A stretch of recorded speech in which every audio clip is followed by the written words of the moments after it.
Welcome back to Bit Harmony, your local favorite video game music podcast. I'm Matt. And I'm Seth.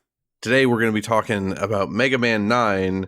But before we get into that proper, we're going to play you We're Robots, which is a remix of We're the Robots from Mega Man 9. This is the Super Smash Bros. Ultimate version of it.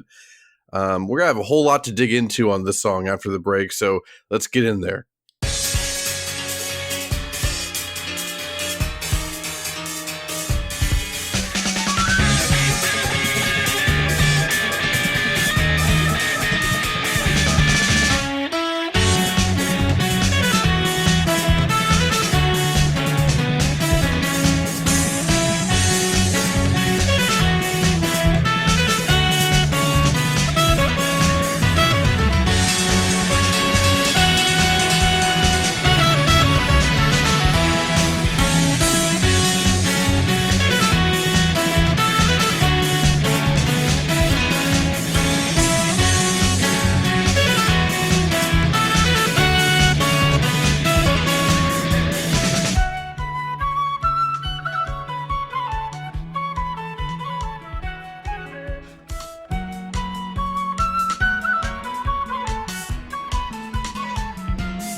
bringing you banger after banger after banger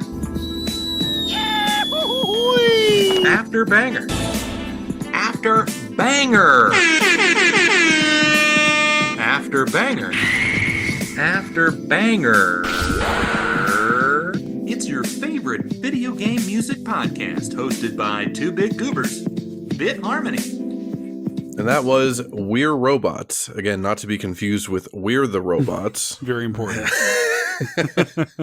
Yeah, it's funny. When I was going through and when we were collaborating and talking about what songs we were going to use for this, I originally wanted to use like a lot more arrangements from like the Arranged album and like maybe go all in on like even more remixes. But then it was kind of like, well, that's going to do a disservice to Mega Man 9, which does have one of the best chiptune soundtracks ever. But yeah, I could not resist putting this version of We're the Robots in here. Anytime you'll notice this in the future, I'm sure, but like anytime we can talk about like Smash Bros remixes or rearrangements of songs, I am always going to do it. It's the fact that besides, the Smashing Live Metroid song last time, that's the first time I've had a Smash Bros song in here. That's been me holding back because I would love to have a Smash Bros song in basically every applicable episode. So good. Yeah.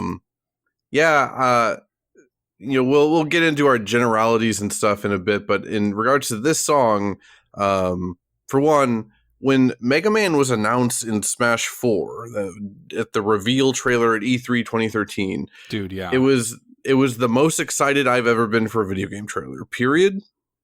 You will come to find as you listen to this episode that Mega Man is like maybe my second favorite video game series after Kirby. And Mega Man was like my number one most requested Smash character. That said, I was very disappointed with the music selection in Smash 4 because it was almost all Mega Man 2 stuff. And for good reason. Mega Man 2 is the Mega Man game for most people, and it's iconic. Right? Yeah. And there are, besides the obvious ones like Wily 1 and whatever, like Woodman is fantastic. Bubble Man is my favorite song off of Mega Man 2. But anyway, I was so happy with Smash Ultimate that they went back and they're like, oh yeah, we're gonna have something from like nearly every game in the series, and including some of like the spin-off series like X and Zero. And Mega Man 9, again, we'll get into it more specifically in a bit, but Mega Man 9 is my favorite Mega Man by like a mile. It's not even a comparison. It's not even a contest. So to have any Mega Man 9 representation in Smash Bros, that did my heart good. We're the Robots, it's probably my second favorite song from Mega Man 9. So this is just a cool version. I love like the flutes going on.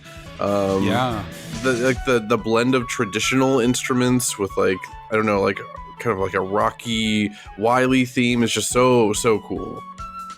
Yeah, this kind of arrangement in particular, I love. One of my favorite things that a Mega Man song just in general can do is the sort of layered instrumentation. It really is, and we'll get into this as we go, but like that classic Mega Man series really should be commended by how much depth they got out of the sound for the time. It's insane, and like the instrumentation of this kind of represents that. It's got that kind of like the rock, but also like the jazz influence. It reminds me in the same way that like Anamanaguchi layers like rock with chiptune. This is a ZUNTATA. They do that with rock and like classical instrumentation. So they have like the flutes, but also like that sax sound. There's a sax solo at the 4:30 mark, and I just love how hard they're playing that sax. Yeah. It's like, and I love, it's like imperfect. Like it's kind of like they allow like the kind of flubs on the notes with it, which I love. And then you have those kind of like gentle wind flutes, and they leave in, when you're in the studio mixing this stuff, it could be tempting to edit out, things like breath inhalation, but they've left it in. And for me, it just gets better as this arrangement goes. Like it just kind of gets even more kind of personable and human while still feeling like that kind of layered Mega Man vibe. I really love it. Yeah, and we gotta stop for a second and talk about ZUNTATA, because Oh my god. until a couple days ago, I was completely unfamiliar with ZUNTATA. Specifically, this remix was arranged by Shimoda of ZUNTATA. I believe he's the bassist of ZUNTATA. Okay. ZUNTATA is the in-house band for Taito, the classic game studio from like the 80s, Bubble Bobble, that kind of stuff. The first Taito game that ZUNTATA is credited for was the Ninja Warriors, that old beat 'em up. I think they even like did a remake. It's a great game. Yeah. Yeah. That remake, I haven't played the remake yet, but it's in the style of like that Pocky and Rocky remake, which I think is also Taito. Where yeah, the pixel art is just gorgeous, and like yeah, really, really cool game. The remake looks amazing. It's on Switch if you're interested. But specifically, when I was looking up this stuff, I'm like, okay, yeah, just from, my sake of wanting to know what ZUNTATA was up to, what they were doing, what kind of music they were putting out, I was trying to find, like, okay, what's an iconic song from the Ninja Warriors? And what was coming up was Daddy Mulk. that's Daddy Mulk. So I'm like, okay, sure. And I typed in Daddy Mulk into YouTube, and one of the first results was a live performance from 1990 by ZUNTATA, and it is one of the craziest things I've ever seen. It is it's a combination of much like this song, it's very synth oriented, but also they have very traditional Japanese instruments. What's that? I forget the name of it. I have it written down somewhere, but that like string instrument that they use. I think I have it in the notes here. The shamisen. Yeah, the shamisen. Yeah, like there is a shamisen solo in this song, in this Daddy Mulk cover, as well as like 3 keyboard solos, and everyone is wearing like glittery, sheeny, like silver spaceman outfits. Yeah. It looks like. Did you ever see the live action Double Dragon movie? No. It's awful, but like this kind of reminds me of that. I wouldn't even like this song would fit in there, but also their outfits would fit in there. It's like kind of grimy, like I don't know, cyberpunk adjacent, but like crappy. Like I don't know, it would fit right in. Or even like the Warriors, they kind of look like a gang from the Warriors. Right. It's awesome. We will definitely have links to it in the show notes. You should definitely check it out. I'm sure I'll edit in some of it while we're talking about it, but it was just real funny when we were putting these notes together. I was like, yeah, it's Mega Man 9. There's not going to be that much to say. There's not going to be that much to research. And then literally the first thing I'm researching, I'm looking up this obscure in-house Japanese band from the 90s and watching live performances from some video game live performance from 40 years ago or 30 years ago. I went on a journey for this episode, more than I was expecting. Well, I'll say from my perspective, I get a note from Matt that's like, hey, please familiarize yourself with Daddy Mulk. And I'm like, what the hell is Daddy Mulk? And so I watched this video, and yeah, it is one of the most insanely, like, opulent, like, live performances I've ever seen. It feels like it feels like you're watching like the Blue Man Group or something like that. Like the sort of like avant-garde like live stage performance of it all. Yeah, the costumes of it, the indulgent amount of like solos. Like it feels like. Have you ever seen in Tokyo they have that robot restaurant, that robot dinosaur restaurant or whatever that they have in Tokyo? I don't think so, no. Okay, well, I need to send this to you after we're done with the show. It's a pretty famous tourist trap in Tokyo, but they do like a live performance. You go there, you eat your dinner. It's like a sort of robo cyberpunk dinosaur medieval times or something. Okay, yeah, sure. You sit there and have dinner, and these, it's this like very avant-garde, like just opulent, over-the-top performance. That's what this reminded me of, where they're just having so much fun.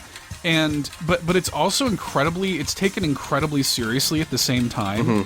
When the dude comes out for the shamisen solo, like I couldn't believe what I was seeing. Yeah. Like in the middle of this kind of like glam rock ass sort of like heavy synth 80s keyboard thing, this dude comes out with like a traditional Japanese string instrument. Okay. And does a solo on it. One of the comments I had marked for a YouTube comment oversharing corner is about Daddy Mulk. I'm just gonna do it now. We have plenty of other YouTube comments this episode. Okay. This is from a Japanese user. It's translated from Japanese. It's YouTube user Professor _ DSM 5923 4 years ago. Said, Mr. Katsunari Sawada was surprised at first by this unusual request for a live performance. But since he was given the opportunity to play the shamisen, an instrument he usually plays behind the scenes, as a frontman, he was very enthusiastic when it came to performing. It is said that the strings flew off during this one performance. It is said, legend has it, that the strings flew off during this performance. Of Daddy Mulk. Like, you could tell... Of Daddy Mulk. You can tell when he takes the stage for that solo. He's excited. He carries the energy of somebody who has been waiting his entire damn life to do this. Yeah. And like, there's like a gravitas to it when he takes the stage and does that. It is, man, I feel like I could talk about just this performance for an hour. It is so, there is so much going on with it. It is required viewing. Pause the episode and go and watch Daddy Mulk. Yeah, please watch Daddy Mulk. It's also funny because when I found this, like, I knew I wanted the Smash Bros. We're Robots to be the intro to the episode because it's kind of out of place. Like, it's not from Mega Man 9, it's from a different game. But then going down this Daddy Mulk rabbit hole, I was like, maybe we should move this somewhere else. We're like, nah, let's just open the episode with this. This is insane. This is the exact kind of energy that we're always going for. We still haven't even done our generalities yet. Maybe this will be another 4-hour episode. Who knows? Oh, God, yeah. Who knows? Well, I want to quickly mention, too, I mentioned this to you. One thing that really I was kind of thinking about, not only while replaying Mega Man 9, but seeing Daddy Mulk and seeing the sort of like live performance instrumentation of it made me think of an experience that I've had with seeing Mega Man music being performed live. There's a band called Brigade that used to regularly feature at PAX, particularly PAX South, where I live in the south of the United States. I live in Louisiana, and so PAX South, RIP, it used to take place in San Antonio, which is just sort of like a 5-6 hour drive for me. I went to every single one of them, and I think Brigade was at most, if not every PAX South. And I remember we would go there. We would always line up for it. We'd get very good seats. And what they do is they have a dude just playing like a Mega Man game or Mario or whatever, and the band plays the music live to his gameplay. And it's very cool. And it just like... It really struck me thinking about all of this stuff, like how well Mega Man music translates to live arrangement and live performance. Like, you can tell that, you know, basically from the advent of the series, like, you can really tell that they were thinking about sort of not just like keyboard instrumentation, but like guitar and stuff like this. And I think it really comes through in how layered the music of Mega Man has always been. It's because they're composing these like real ass songs. Like, they're composing them like actual sort of arrangements that can translate basically 1-to-1 with live performance. And that just is very striking to me, especially when you see it performed live. Right. So, like, I would hazard a guess, like, is Mega Man music maybe the most covered music, like, video game wise on YouTube? Like, obviously, like, it must be. Like Mario and Zelda and Castlevania, those are all very popular too, but with Mega Man, because each game has its own entire new soundtrack, and there's not like a bad one among them. Besides 11, I think 11 is whatever. But in terms of the old school Mega Man games, that's specifically like 1 through 6, and then 9 and 10, like, there's so many bands. There's so many just cover artists. There's just so many I remember. Do you remember the Megas from like 15 years ago, where their gimmick was like they did lyrics for each of the songs, but like from the perspective of the robot master the song was about. I specifically remember the Airman song from Mega Man 2. It was the lyrics. If you don't know Airman, he's just a big robot, and he's mostly just a giant fan. Most of his body is just a giant fan, and he pushes you backwards and throws some tornadoes at you. But I think one of the lyrics in the Airman cover by the Megas was something like, "Why was I built this way? Only allowed to push others away," or something like that. It's cheesy, but like it totally works in the context of like a 80s like rock opera kind of thing. Yeah, Mega Man music is pretty cool. I'm glad we're dedicating a whole episode to Mega Man stuff. And right off, before we get into it even further, I just want to say we will do other Mega Man games at some point. So if we don't get to cover your favorite Mega Man thing, it's fine. This is mostly an episode on 9. I imagine we will at the very least probably do 2, 3, and 10 at some point. Is what I would imagine. Yeah, I would imagine so too. I'll quickly also, other sort of Mega Man inspired bands that I was introduced to via the PAX. PAX is really, if anybody out there has ever attended PAX, like the musical acts is one of my favorite parts about PAX is going to the live concerts. Mm-hmm. It's always really good. I was introduced to the Proto Men that way. The Proto Men, I used to listen to them a lot. Yeah, I was introduced to Mega Ran that way. Mm-hmm. Who, now he does like all kinds of, rap and hip hop stuff, but he got his start doing, again, Mega Man related stuff. So yeah, I think that the influence of Mega Man is certainly way more wide reaching than even Final Fantasy or Mario or Zelda or whatever. Even though there's a lot of that stuff, I would say that Mega Man has kind of quietly influenced even more. Yeah, so I'd probably agree with that. Yeah, it is a very special series. So many composers have touched the series over the years. We're going to talk about all of that in just a little bit. But before we do that, let's get some general housekeeping out of the way. I don't think there were any new written reviews, correct? No new reviews. So if y'all, want to fix that, it's a crime. No new reviews this week. Come on. Spotify, leave us the 5-star rating. iTunes, leave us the review. We'll shout out your review here on the show if you do so. It's very, very quick, easy, free, appreciated. If you like the show, it's a great way to support the show and kind of let us climb up the ranks. There's the ambulance. There's the siren. There it is. Yep, right on cue. So yes, that is them coming to fix our broken hearts at no new reviews this week. So, I know this is a bit different than normal. Did you have any like what's that called? Like post analysis? Did you want to say anything about like the previous episode we did, the early 2000s episode, before we press on?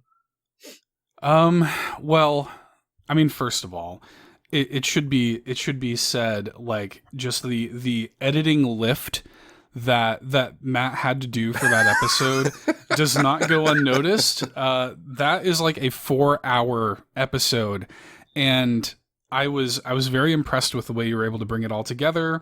I know it was difficult. I know that you just sort of locked yourself in a cave for like 2 days and got that done. So first of all, I appreciate your hard work on that episode. I was also really surprised at how many people listened to the whole thing. And like, I'm not trying to even sound self-deprecating. Like, a 4-hour podcast is a lot. Yeah, it is. And like, I'm not even just talking about the people who have told us like, hey, like I managed to listen to the whole thing and I really enjoyed it. Like, statistically, I think the like 80% or more of the people who listened to that episode made it all the way through. And that's crazy to me. Yeah, that's a cool stat. Yeah. I want to make it clear, when I asked this question, I was not compliment fishing, but I'll take it. I know. Yeah, I know. Yeah, no, I was very surprised just how many people seem to have listened to all of it. I do think, the Jenny Nicholson Star Wars Hotel review, that's making like that burst through into the mainstream in a big way. I've been watching Jenny Nicholson videos for at least like 4 years at this point, so it was nice to see her get some more mainstream success. But yeah, there's this big conversation happening now around like long form, like internet entertainment, I guess, be that like YouTube videos or whatever. So maybe our time is here. Maybe we should just do a 4-hour podcast every other week at this point. I don't know. I mean, I wouldn't be opposed to it if not only because of the amount of work that goes into it. I mean, it's hard to make long form content. I love to consume long form content. You and I are both massive Action Button fans, and I love watching his videos, and his videos are routinely between 4 and 6 hours long. And as long as that content is good and engaging and worth the time investment, I love investing my time in long form content. And, anecdotally, I love making long form content as well. I love sitting in the pocket and just talking about whatever, Animorphs and Hey Arnold. And, like I had so much fun recording and just talking during that episode. I had a blast making that episode. It could have been longer, frankly. Yeah. There was so much stuff that we didn't cover. We even talked about it in the Discord after, like, oh yeah, we talk about every form of Spider-Man 2 except the video game on the video game, the actual podcast. Game. Yeah. So it was a massive, it's the biggest thing that we've done so far with Bit Harmony. And so, not only am I, thrilled with how it turned out and you did such a good job on it, but your hard work was worth it too, because people resonated with it. Yeah. So. I will say the length of the episode of the final product, it takes like around between like double and triple the length to edit it, if that Easily. makes sense. So yeah, that was, I spent like literally all day the next day doing that. I think I was up at like 5 a.m. and couldn't fall back asleep. I was like, well, I might as well chain myself to the computer and do this real quick. But it's genuinely fun. Like, yeah, this isn't me trying to shame all of you into praising me. This is just right. to emphasize that, like, yeah, it is a big time commitment, but it's genuinely fun, not just having the final product and not just hearing what people say about it, but it is genuinely fun to actually do. It's just, it takes a lot of time. I will also say, if you're ever like thinking to yourself, like, oh, that was a good idea, I wonder how they thought of that, I basically guarantee you, like, for instance, the console startup noises, I had no plans for that at all until I sat down in the editing. I'm like, oh yeah, we could kind of separate these out if I just put in the boot up noises of the Dreamcast and stuff. Again, added a lot more work that you wouldn't necessarily think about unless you regularly edit podcasts. But yeah, a lot of good ideas just kind of happen to you, and it's just a matter of, just, I don't know, put yourself out there and put yourself in a creative space and long enough to come up with stuff on the fly, I guess. Can't wait to figure out what dumb extra work I'm going to add to myself after this episode. That's something that I really enjoy about listening back to our show here is like, yeah, it's one thing for me to show up and we record it and everything, but listening to the way that you've put those things together and the way that you've kind of like added your seasoning to the meal, is a real joy for me as well. And I know that people really like it too. So yeah, I was really thrilled with the way that episode turned out. And despite the fact that it was 4 hours long, I did listen back to it twice over the course of the past 2 weeks. So yeah. Yeah, that said, no voicemails, at least last I checked, which was this morning, I think. Which is fine and good. Though, as a reminder, you can also just, if you're shy, I get it. There's no need to be, but I get it. That said, you can also just leave us comments in the Discord and stuff, because when I gave a reminder out to everyone that voicemail deadline was coming up, the Don Rob said that he hadn't worked up the courage yet to send in a voicemail, but he did leave us a comment. I figured I would just read off here real quick. Yeah. He said, I love video games and I love music, yet for some reason I didn't know I needed this video game music podcast. I absolutely love the format of the show with the music breaks between discussion. That, shocker, isn't always about music, i.e. Animorphs, lol. I wish there were 100 episodes for me to listen to. Especially love listening when I'm running. Keep up the great work, guys. Not good work, great work. And then at the end, added heart emoji, sunglasses emoji, party popper emoji. And I will say, first of all, thank you. I also, I also wish there were 100 episodes for you to just dig into. We'll get there eventually, but yeah. The reading aloud, like the heart emoji, sunglasses emoji part, it reminded me of The Circle big time. Yeah. Yeah. just like reading that stuff out loud makes me think of The Circle. I know. Yeah. You said you and your wife finished this weekend. I'm like halfway through. Haven't had time in the past couple of weeks, but I'll finish this most recent season pretty soon. The most recent season is good, and you'll like it. It gets better in the second half. Okay. So the like AI gimmick they did with this, that is not the only gimmick. They introduce another gimmick around like episode 7 or 8 or something like that is really interesting. And I don't know, it's not my favorite season of The Circle so far, but it's good. It was a good season. So I know we're going again, this is going to be our catchphrase. We're going real off the rails at this point. Have I ever told you my pitch for getting on The Circle as a contestant? Yes, but you should repeat it for the audience because it's good. So this is kind of a bit of a backstory. One of my best friends, Jim, who I will bring up multiple times in this episode because he's the only person that likes Mega Man as much as I do, at least that I know. When he got back on Twitter, he followed the wrong Matt Murray. He followed some other Matt Murray that had a Garfield avatar.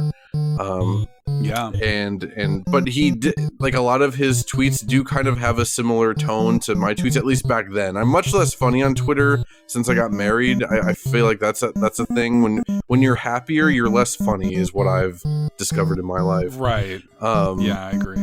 But he followed the wrong Matt Murray for a while. And then at some point he's like, oh, and then he messaged me. He's like, I've been following the wrong Matt Murray, but this dude's pretty funny. So then, yeah, I followed the fake Matt Murray or the real Matt Murray. I don't know. And yeah, like we're friends. Haven't talked to him in a little while. But anyway, my ideal pitch for getting on The Circle was that me, Matt Murray, and I guess now I can call him American Matt Murray, that we would go in as a double. We'd go in as a duo, and we'd be playing a third Matt Murray. So it'd be Matt Murray and Matt Murray, then also playing a third different Matt Murray. That is my dream. I think that's a pretty good pitch to get on The Circle, but I've literally never found the form to apply to The Circle. I found other reality TV shows to apply for, but never The Circle. Yeah, I don't know how you apply to The Circle. I'm not sure, but nothing would give me more pleasure than to see you on The Circle. Hey, if anyone listening knows how to apply to The Circle, please send in a voicemail. Has an in Netflix and would like to see Matt on the social media reality show The Circle. No, that would be amazing.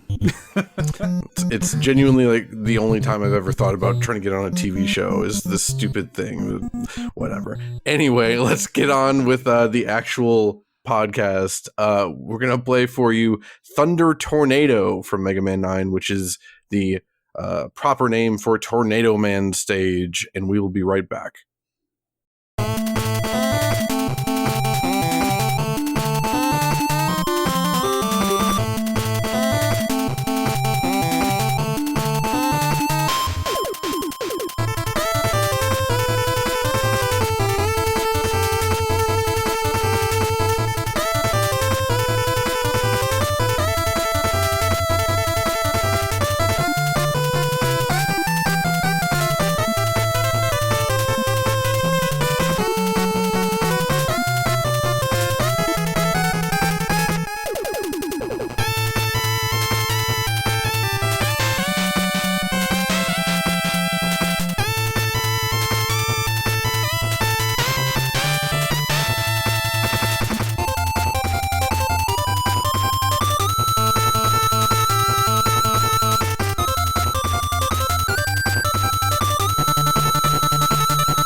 and that was Thunder Tornado, aka Thunderman, or not Thunder, Tornado Man stage. Excuse me. Is there a Thunderman? I bet there's a Thunderman. There probably is. Basically, every Mega Man game has an electric-oriented robot There's master. an Elec Man. Yeah, there's Elec sure, Man. I know there's right? Spark Man from 3. Yeah, Plug Man. Oh yeah, Plug Man. Yeah, I forgot Plug Man's in this Mega Man game that we're talking about. Yeah, I like that stage quite a bit. Anyway, what did you think about Thunder Tornado? Well, you know what's funny to me, and this song I think really accentuates what I'm going to say probably a couple of times during this episode. This game, even though I think that Mega Man 9 is sort of couched as your return to form, like Mega Man 2 spiritual successor sort of thing, this game actually reminds me way more of Mega Man 3 than it does Mega Man 2, and despite the fact that like a lot of the core gameplay implements of 3 are not present here until you do your Proto Man run or whatever, the slide is gone when you're playing as Mega Man and stuff like this.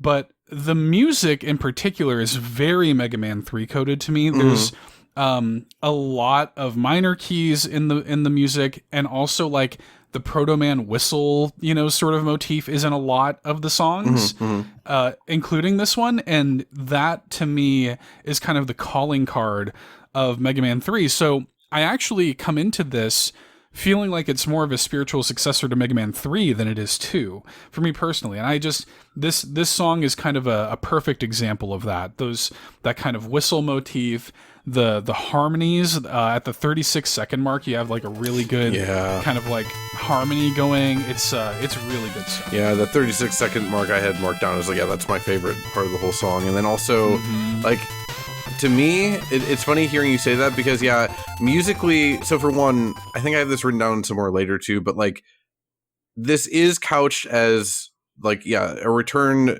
to the 8-bit Mega Man games in general. But specifically, the developers said that they consider this Mega Man 2-3, or no, 2-2 rather, or the real Mega Man 3. Which I don't really like that mentality because Mega Man 3 rules, and honestly Mega Man 3 is better than 2, besides maybe the pacing is a little worse, but not much. I agree. I mean, look, don't get me on Mega Man. Mega Man 3 is my favorite, and it is that is a very formative game to me. I love that game. But when I hear this song specifically, for whatever reason, and I couldn't tell you what it reminds me of the most specifically, but it reminds me of Mega Man 4 music. Oh, sure. But that's also a cool thing is that like a lot of the early Mega Man games were just done by completely different composers. So Mega Man 3 has like way more of like a jazz influence going on. Like some of those songs sound like they could be in like Cowboy Bebop if you gave them like different instrumentation and whatever. Totally. Like I'm thinking about Gemini Man specifically. Man, I love Gemini Man. That's such a good song. I will also say about Tornado Man or Thunder Tornado is that I remember that this was the song they used as the trailer music for Mega Man 9. So like this was like if you were hyped for Mega Man 9 back in the summer of 2008, like this was the first new 8-bit Mega Man song you'd heard in 14 years. I think 1994 was like Mega Man 6 or something like that. So that's just cool. Like this isn't my favorite song in the game by a long stretch, or a long shot, but like it is very Mega Man. It's very like traditional 8-bit Mega Man music to me. It sounds very heroic, I guess. I also noticed that like it kind of felt like they wanted Tornado Man to be like almost like a rival character or something. Like even in the end credits, like you get like a montage. Each Robot Master has like a shot of them doing something in the end credits, something cute usually. And Tornado Man is like standing stoically next to Mega Man in the end credits. I don't know. That's true. I always wondered if they meant him to be something else. I don't know. You know what though? Like he's one of my least favorite Robot Masters in this game. Now this is a good batch of Robot Masters, but like he is probably, I mean he's at the bottom of my list for this game in particular. But his design doesn't do all that much for me, so it's interesting that they kind of came into this. You're right. I hadn't really considered that. They do feel like they wanted him to be maybe a bigger deal than he ends up being. That's in like wrestling terms. That's like what they get pushed or something. Like they were trying to push Tornado Man is something else. I mean, yeah, he's got a very classic like Mega Man, like just normal humanoid robot shape as opposed to most of the other ones. But I guess we'll save the specific Robot Master talk for a little bit.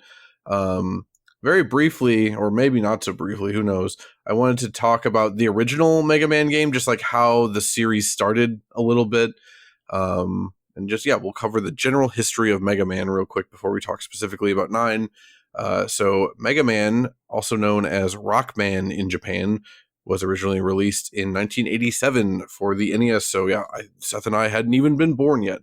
The character design and the game was directed also by Akira Kitamura, who also directed Mega Man 2 and left Capcom during the development of Mega Man 3. And I'm sure there are plenty of people asking, what about Keiji Inafune? And yes, Keiji Inafune is oftentimes cited as like the father of Mega Man or whatever.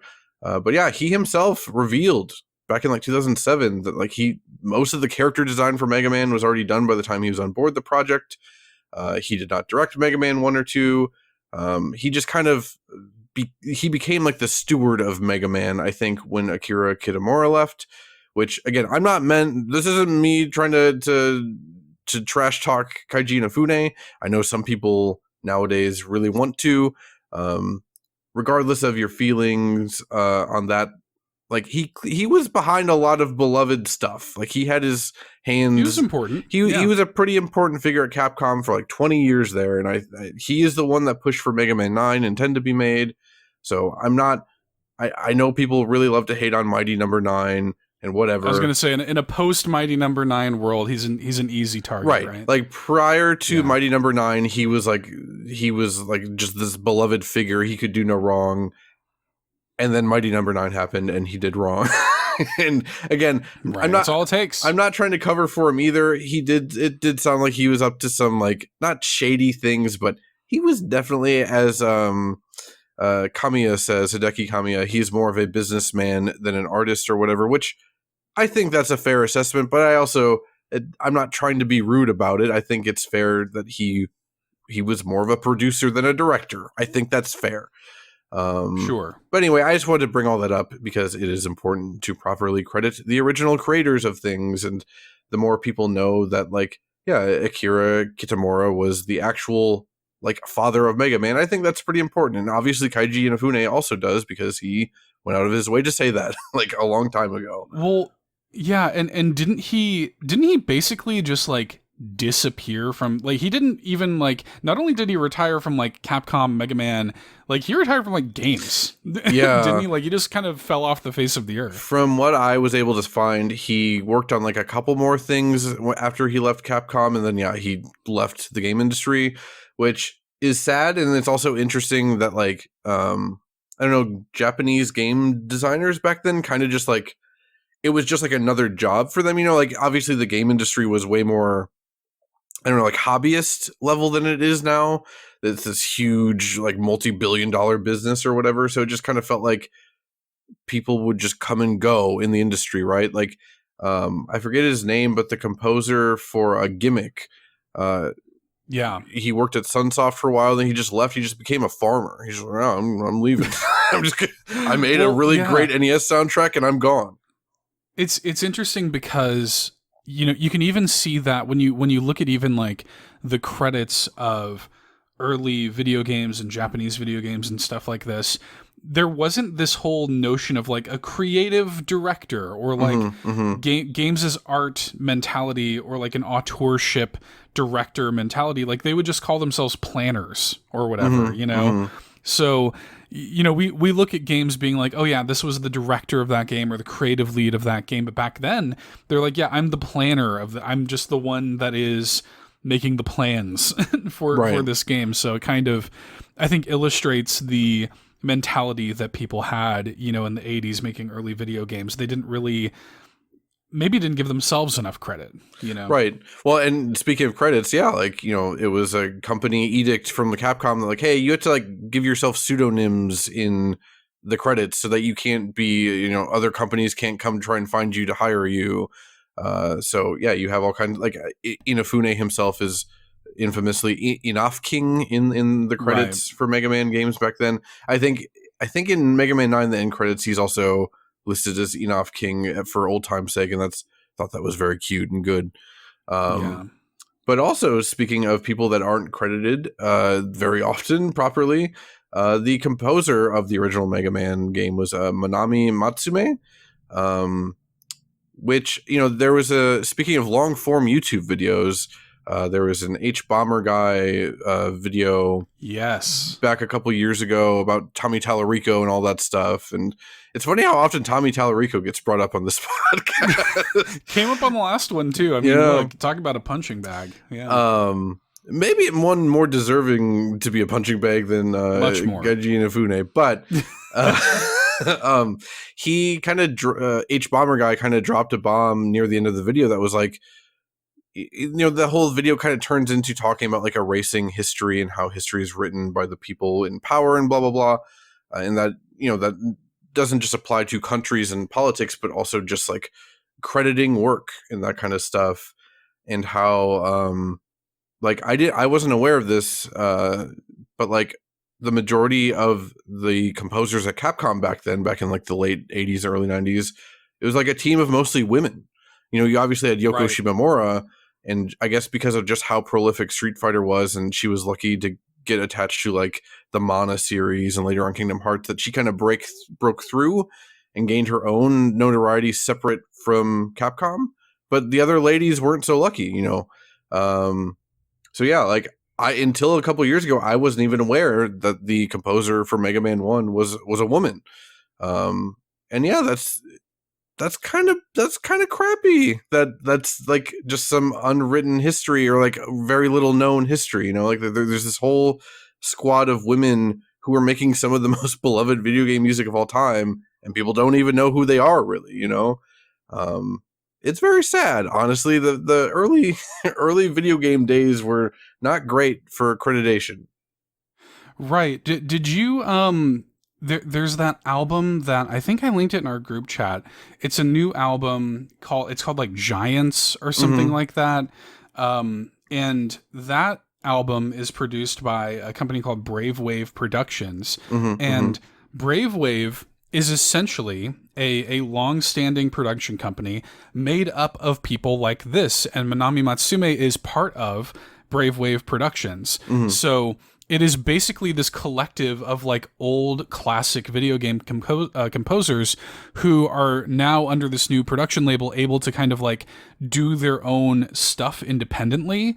And, Yoko Shimomura is a part of it. David Weiss is a part of it. Like, these big names. And it also has provided a platform for people to kind of get to do this stuff on this scale independently. And one of this new album, Giants, it's got some really cool stuff on it, but one of the composers of Mega Man 3 who had to like dip out of Mega Man 3 mid-development because of the birth of his son did a couple of tracks on the album that are both very good and very like, yeah, this sounds like Mega Man music. It sounds exactly like Mega Man songs, yeah. Yeah, and like one of them he did with his son. And so, it's just a very like, it's very sweet, but Brave Wave Productions, it's a very cool thing to kind of go down the rabbit hole on, and that Giants album is pretty good. I recommend it. Yeah, I did listen to the song you're talking about,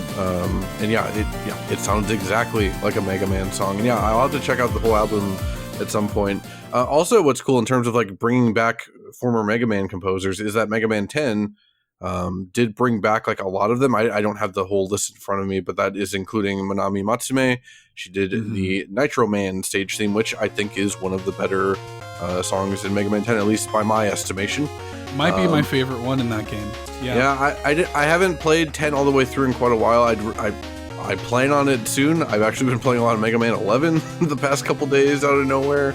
I think 10 in some ways is even better than 9, both as a game and from a soundtrack perspective, but 9 means more to me personally, so that's why we're covering that one here.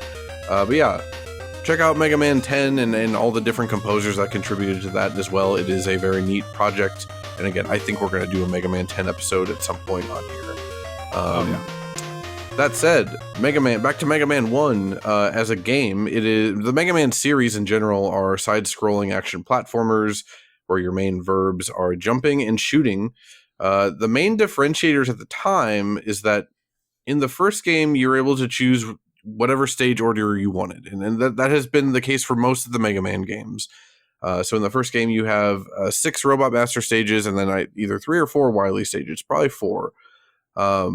And you can choose the Robot Master stages in any order. Later entries would go on to 8 Robot Masters. And then also, whenever you beat a Robot Master, you get their specific power. So in the case of Mega Man 1, when you beat Cut Man, you get, what is that, Cutter Boomerang or something? You're just throwing scissors around, which is kind of cool. And then what's also neat is that each boss has a specific weakness to another weapon. So that kind of adds to like the replayability factor of all the Mega Man games to me, of like figuring out not just the ideal boss order. And I have the ideal boss order for Mega Man 9 memorized, but like figuring out like a personal favorite order. Like, oh, I like doing this stage early, so I wanted to do but that boss isn't weak to the normal Mega Buster weapon, so I had to figure out how to beat the boss easily with just my Mega Buster kind of thing. I as a dork that loves replaying games, I've always been a huge fan of that. I really like doing, when I do replays of Mega Man games, to sometimes just do a weird order. I think it's just such a neat feature at the time. I really feel like that is maybe the most differentiating factor of Mega Man back then, besides maybe the soundtracks themselves. I think that was the main gameplay stuff I wanted to talk about with Mega Man 1. Did you have any gameplay related things for it to add? Yeah, I mean, I would just add that like that definitely to me is like the calling card of the classic. That's what makes them different, right? Because I mean, you know, otherwise like they're fine kind of run and gun action platformers. Like that's all well and good. The design of them really good, but the ability to tackle those boss stages in any order and the way that those abilities can often recontextualize the way you engage with the level design and the combat is what makes them special. Like, yeah, you talk about like playing Mega Man 9. It's like, you know, I like to come in with Jewel Man first, and, you know, that way I can have Jewel Satellite, which is for me one of the most utilitarian abilities in the game. Yeah. And it's the best shield in the whole series. Yeah. Yeah, and then like in addition to that though, you also, for me, I want to go to Concrete Man early because that ability is so useful to be able to basically create your own platform. So I mean, you know, there is that kind of like suggested or kind of optimal boss order, but you can really kind of remix it however you'd like. And especially when I was a kid playing a lot of these classic Mega Man games, you just have nothing but time. Right. You know, that's where a lot of the sort of replayability and I think pleasure of the classic Mega Man series comes from. So, yeah, agreed. And again, we'll talk about more specifically when we get to 9. But like you said, 9's powers are incredible. I think it's the best Mega Man power set in the whole series in terms of how versatile they are, just how useful they are. I guess versatile and useful basically mean the same thing. But yeah, incredible. And I think even some of the better Mega Man games overall don't have anywhere near as good a power set. Like, honestly, Mega Man 2's powers not so hot, especially like Flashman. Like, yeah, you stop time, but you can't do anything in terms of like hurting the enemies. So it's just like, yeah, you just froze a path of robot ostriches that you can't do anything about now. So yeah, Mega Man 9 is very, very special in that regard. 10 is also cool, but again, 10 is kind of like more, if Mega Man 9 is more of a like direct response to people wanting a new traditional Mega Man game, Mega Man 10 is kind of like the weird, like, okay, we're taking things you're familiar with and we're doing some oddball stuff with them. Like the shield in that game is super weird. It's made up of individual bubbles. It's very odd and very cool, but that's kind of what makes Mega Man 10 so neat.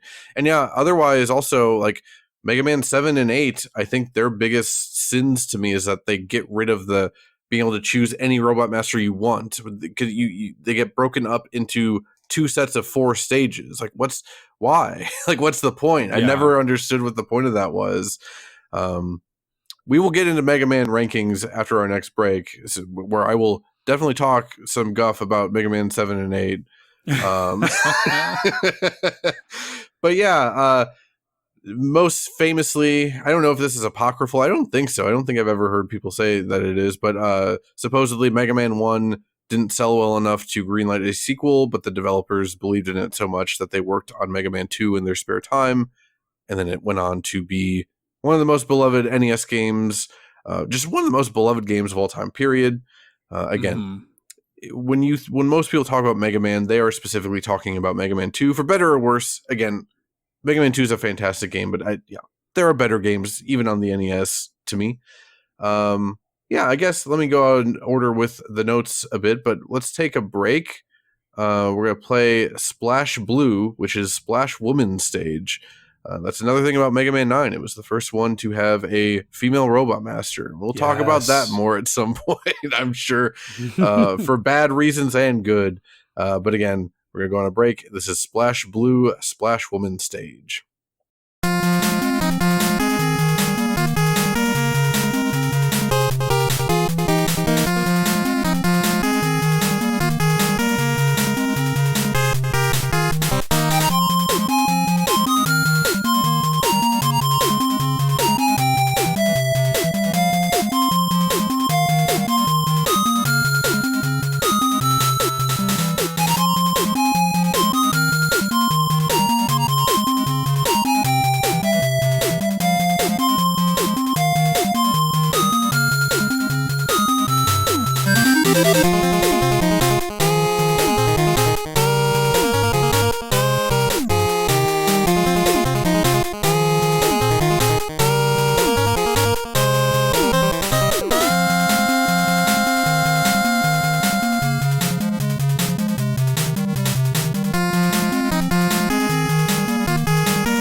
And that was Splash Blue, aka Splash Woman stage.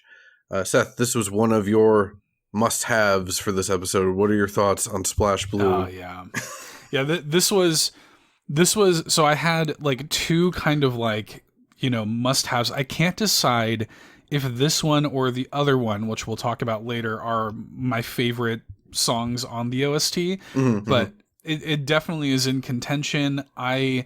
First of all, I love the names of the songs in this game. Sick. Like they sound like the naming convention of I always love it when like video game consoles or controllers have like little titles like that, like Mint Green or Seafoam Blue or whatever. Like Splash Blue definitely reminds me of that. It's like Thunder Tornado and Jewel Temptation. I love Jewel Temptation. Also, yeah, Splash Blue is like, that's a Hawaiian punch flavor. That sounds very refreshing right now. I just love that. And yeah, so I mean, this song is great. That whistle tone, that Proto Man-esque whistle tone is back in this song. But the thing that I love the most about this song is when that whistle tone comes in. I don't know if this is what the intent was, but to me, it sounds like she is singing. Yeah, I always took it that way. Yeah, because like the design of Splash Woman is so good, and it's great that we finally have like a woman, robot master, and she's awesome. She's maybe my favorite robot master in the game. I'm not sure. She's definitely up there, but she has that kind of like that like mermaid siren sort of thing. So So like her singing in this song makes so much sense, and that kind of is in the back of my head the whole time I'm listening to it. Yeah, even her I guess secondary attack is singing and summons a bunch of Yep. robot fish to come attack you. Well, we're gonna talk about it later, but I wanna spend a dedicated amount of time talking about like how good Mega Man enemy designs are. Not the robot masters, but just all the incidental weird little one-off dudes they got. Yeah, Splash Woman, probably the most striking robot master design in this. I always like the more oddball characters in like any video game. Like when I play Final Fantasy VI, like when I get Mog, he is my main party leader for the whole rest of the game, basically. Yeah. So I really love Galaxy Man. I just love that he's Same. a giant UFO. But again, we'll talk about that in a little bit. But yeah, Splash Woman is probably my second favorite. Yeah, she just really sticks out. Apparently. Trying to remember, I think it was the other candidate for making into a woman robot master was the Plug. So it was either going to be Plug Woman or Splash Woman, I guess. It would have been interesting to see a female version of Plug Man, I guess, especially because he's just like a giant plug. So I don't know. Right. Yeah, I wonder what they would have went with there. And conversely, I wonder what like a male, like what Splash Man would have looked like. Yeah, that would have been interesting to see too. Honestly, I think maybe even in Legacy Collection 2, they might even have like the artwork. Maybe. I think they might, but it's been so long since I looked. In regards to the song, yeah, I mean, you basically said everything I wanted to. Yeah, that whistle tone, very good, very siren-y and stuff. Yeah, I guess honestly that the nice thing about this episode is that these are all such simple like sub 1 minute songs that like it's just good chiptune music. Like there's not much I can really cite out beyond like some of the instrumentation or whatever, and just cite my favorite parts. I also will say Splash Woman I specifically remember Splash Woman was the first stage I did when Mega Man 9 came out. And I'm guessing it was just because of the fact that it was the first female robot master. I'm just like, this is like the most new thing in the game. I was most curious about that. The power that you get off of her is Laser Trident, which is like this game's version of the Metal Blade, and that it's basically just like a better version of your main weapon, and it barely uses any ammo when you fire it. So, hot tip, if you've never played Mega Man 9 and are interested after hearing this podcast, if you want the ideal route, start with Splash Woman, I promise. Yeah, that's a very powerful weapon. But I really, I don't know.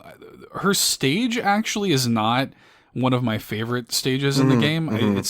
It to me is a little pedestrian compared to some of the other stages in the game, but the boss fight is really cool. The way that she animates her sprite is just by virtue of her being the type of character she is. Like her sprite is inherently just really cool and interesting, you know? Yeah, I don't know. I like her a lot, and the song has so much personality to it. Yeah, I think she's a really cool character, and yeah, probably like you said, probably objectively is like the coolest, definitely the coolest of the Robot Masters. Kind of just like the coolest thing from like a character design standpoint about the game. I also do want to shout out real quick about the level. I think the level is pretty middle of the road for the game. But there's an octopus robot enemy that shoots you with ink, and if he hits you with the ink, then Mega Man, he's completely covered in ink, so he's completely black besides his eyes until you like pause and whatever. It's pretty good. Just a very cute little attention to detail that I really liked. For this section, again, we're still not even talking about Mega Man 9 yet. I just wanted to give a brief overview of like the rest of the series and just talk about like the series in general. Again, we're not going to go in depth into any of them. We will probably do multiple other episodes, but just real quick, Mega Man 1 through 6 were on NES. Again, Mega Man 1 was 1987. I think 6 was like 1994 or something. Well beyond like the Super Nintendo already being out.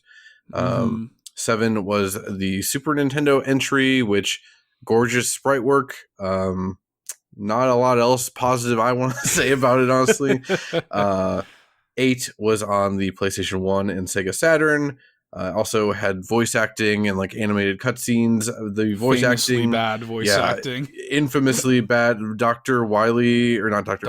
Wily. Dr. Light has a weird lisp, and then like clearly, very very clearly, they just use the first take of like everything. Like there's one cutscene where Dr. Light like kind of stumbles on his words and then restarts again, which is very good. Mega Man, you got it. Speaking of Tommy Tallarico, once again, when I mentioned last episode that I went to Video Games Live once, and they had a whole segment of like infamously bad voice acting in video games that they played like kind of like during intermission or whatever. And yeah, they played scenes from Mega Man 8 cutscenes, and the audience was eating it up. They really enjoyed the bad Mega Man 8 voice acting. And then, that was 1996 is when 8 came out, at least in Japan, in 1997 in the US and Europe. So then Mega Man 9 did not hit for over 10 years at that point. And then 10 came out a couple years later. And then 11 came out in 2018. I will say, it was really advertised back then. It was really hyped up, like, oh yeah, we're returning to 8-bit Mega Man. Like, this is a huge deal. And it was. This is something that we'll probably get more into when we talk about Mega Man 9 specifically after the next break. But I don't know. This was before the retro revival had like really kicked off. Like, you were seeing bits and pieces of it, but like this was prior to Shovel Knight even being a thing, like that. I feel like that's where I feel like Shovel Knight is like where that really kicked off fully the retro revival. So, we'll talk about that in a little bit. But yeah, it genuinely was a big deal that Mega Man 9 was going back to 8-bit. This is one of the most excited instances I've ever had about being excited for a game. Like I remember being at my friend's house that summer and seeing the news break that they were doing a new 8-bit Mega Man game. And I was like, what is happening? Like that was literally a dream game for me at that point. So that was really cool. I'll also just say that it's funny how big like a 12 or 11 year gap between Mega Man 8 and 9 seemed to me back then, whereas now like a decade just goes by in the blink of an eye. Realizing that Mega Man 11 is going to be 6 years old in a few months. I'm like, what? Okay, that's I thought crazy. That was like 2 years ago. Yeah, that's crazy. I can't wrap my mind around that. Yeah. Oh, and I excluded stuff like Mega Man and Bass, and also like the Game Boy series. I do want to talk a little bit about the Game Boy series in a little bit, maybe. I specifically love Mega Man 5 on Game Boy. But yeah, I just was just trying to count the mainline numbered entries for this. That's why we aren't focusing on that. But just in general, what are your like thoughts and like memories and whatever of the original Mega Man series? Yeah, I mean, I came into it, I think Mega Man 2 is the first one I ever played, which, I think was a lot of people's kind of entry point for Mega Man. But then coming into 3 is the one that like really struck me. And again, I don't want to get too deep into it because I'm sure they're going to get dedicated episodes in the future. But Mega Man 3 was the one where I was like, oh, like this feels grown up. Like I felt like I was ready to be a big kid when I played Mega Man 3. Like Mega Man 3, like that's a dark game, and like there's some pretty scary stuff in it. And like I don't know, I was very impacted by Mega Man 3, and I think Mega Man 3 is when I would say that I like kind of truly became like a Mega Man fan. And yeah, I mean like some of the later stuff, I would say that I would go back and replay 1 way later in life, and 1 is so different from all of the other games anyway that that I almost hold it in like its own kind of little category for what it is. But I mean, extensive experience for me with 2, 3, 4, and 5, and then when you get to like 6, 7, and 8, that's when I kind of fall off a little bit. I think I've played each of those games maybe once, so I don't nearly have the same knowledge base or passion for those 3 games, but yeah, I mean the hype coming into 9 was unreal, and I know we'll talk about it a little bit more specifically, but yeah, my friend Cody and I were so excited for Mega Man 9 before it came out, and we just charged through that thing and played it basically nonstop over the weekend it came out. And yeah, I don't know. I wouldn't consider myself a Mega Man super fan, but I really do like these sort of classic Mega Man series a lot, and there are a couple of touchstones that are really important to me, like Mega Man 3. So. Right. And so you said you played them as a child, correct? Yeah, 2, 3, and 4, and 5 in particular as a kid, yeah. Yeah, I rented Mega Man X as a kid, but beyond that, I didn't play like any Mega Man game until like years later. Funny enough, to go back to our previous episode again, it was actually listening to Mega Man remixes on OC Remix. I was like, what? This is amazing. I want to play the original games. So I think for Christmas that year, because this is also like, yeah, this is before the virtual console and stuff. So like I asked for NES games from my mom for Christmas, and she went down to some weird like middle of nowhere Northwest Ohio retro game store and got me copies of like Mega Man 2, Mega Man 3, Kirby's Adventure, a couple other things I don't remember, but yeah, those were like the main 3 that I really wanted. And so yeah, I can tell you, like, if you're not a person that like has really like engaged with retro stuff, or again, like you were born well after the NES or whatever, like some of these games are genuinely still good. You don't need to have like been around back then to appreciate all of them. I do think you need to have been around to appreciate the majority of them. Sure. But I think the Mega Man games, all 6 of them on NES, like are still pretty approachable. More so like 2 through 6 as opposed to 1. Like if you're gonna jump into a Mega Man game, sure, go in with 2 probably. So it's funny. Yeah, I didn't play any of them as a kid, but I played basically all of them on original hardware. My buddy Jim lent me Mega Man 4, 5, and 6 NES cartridges shortly after my childhood cat died.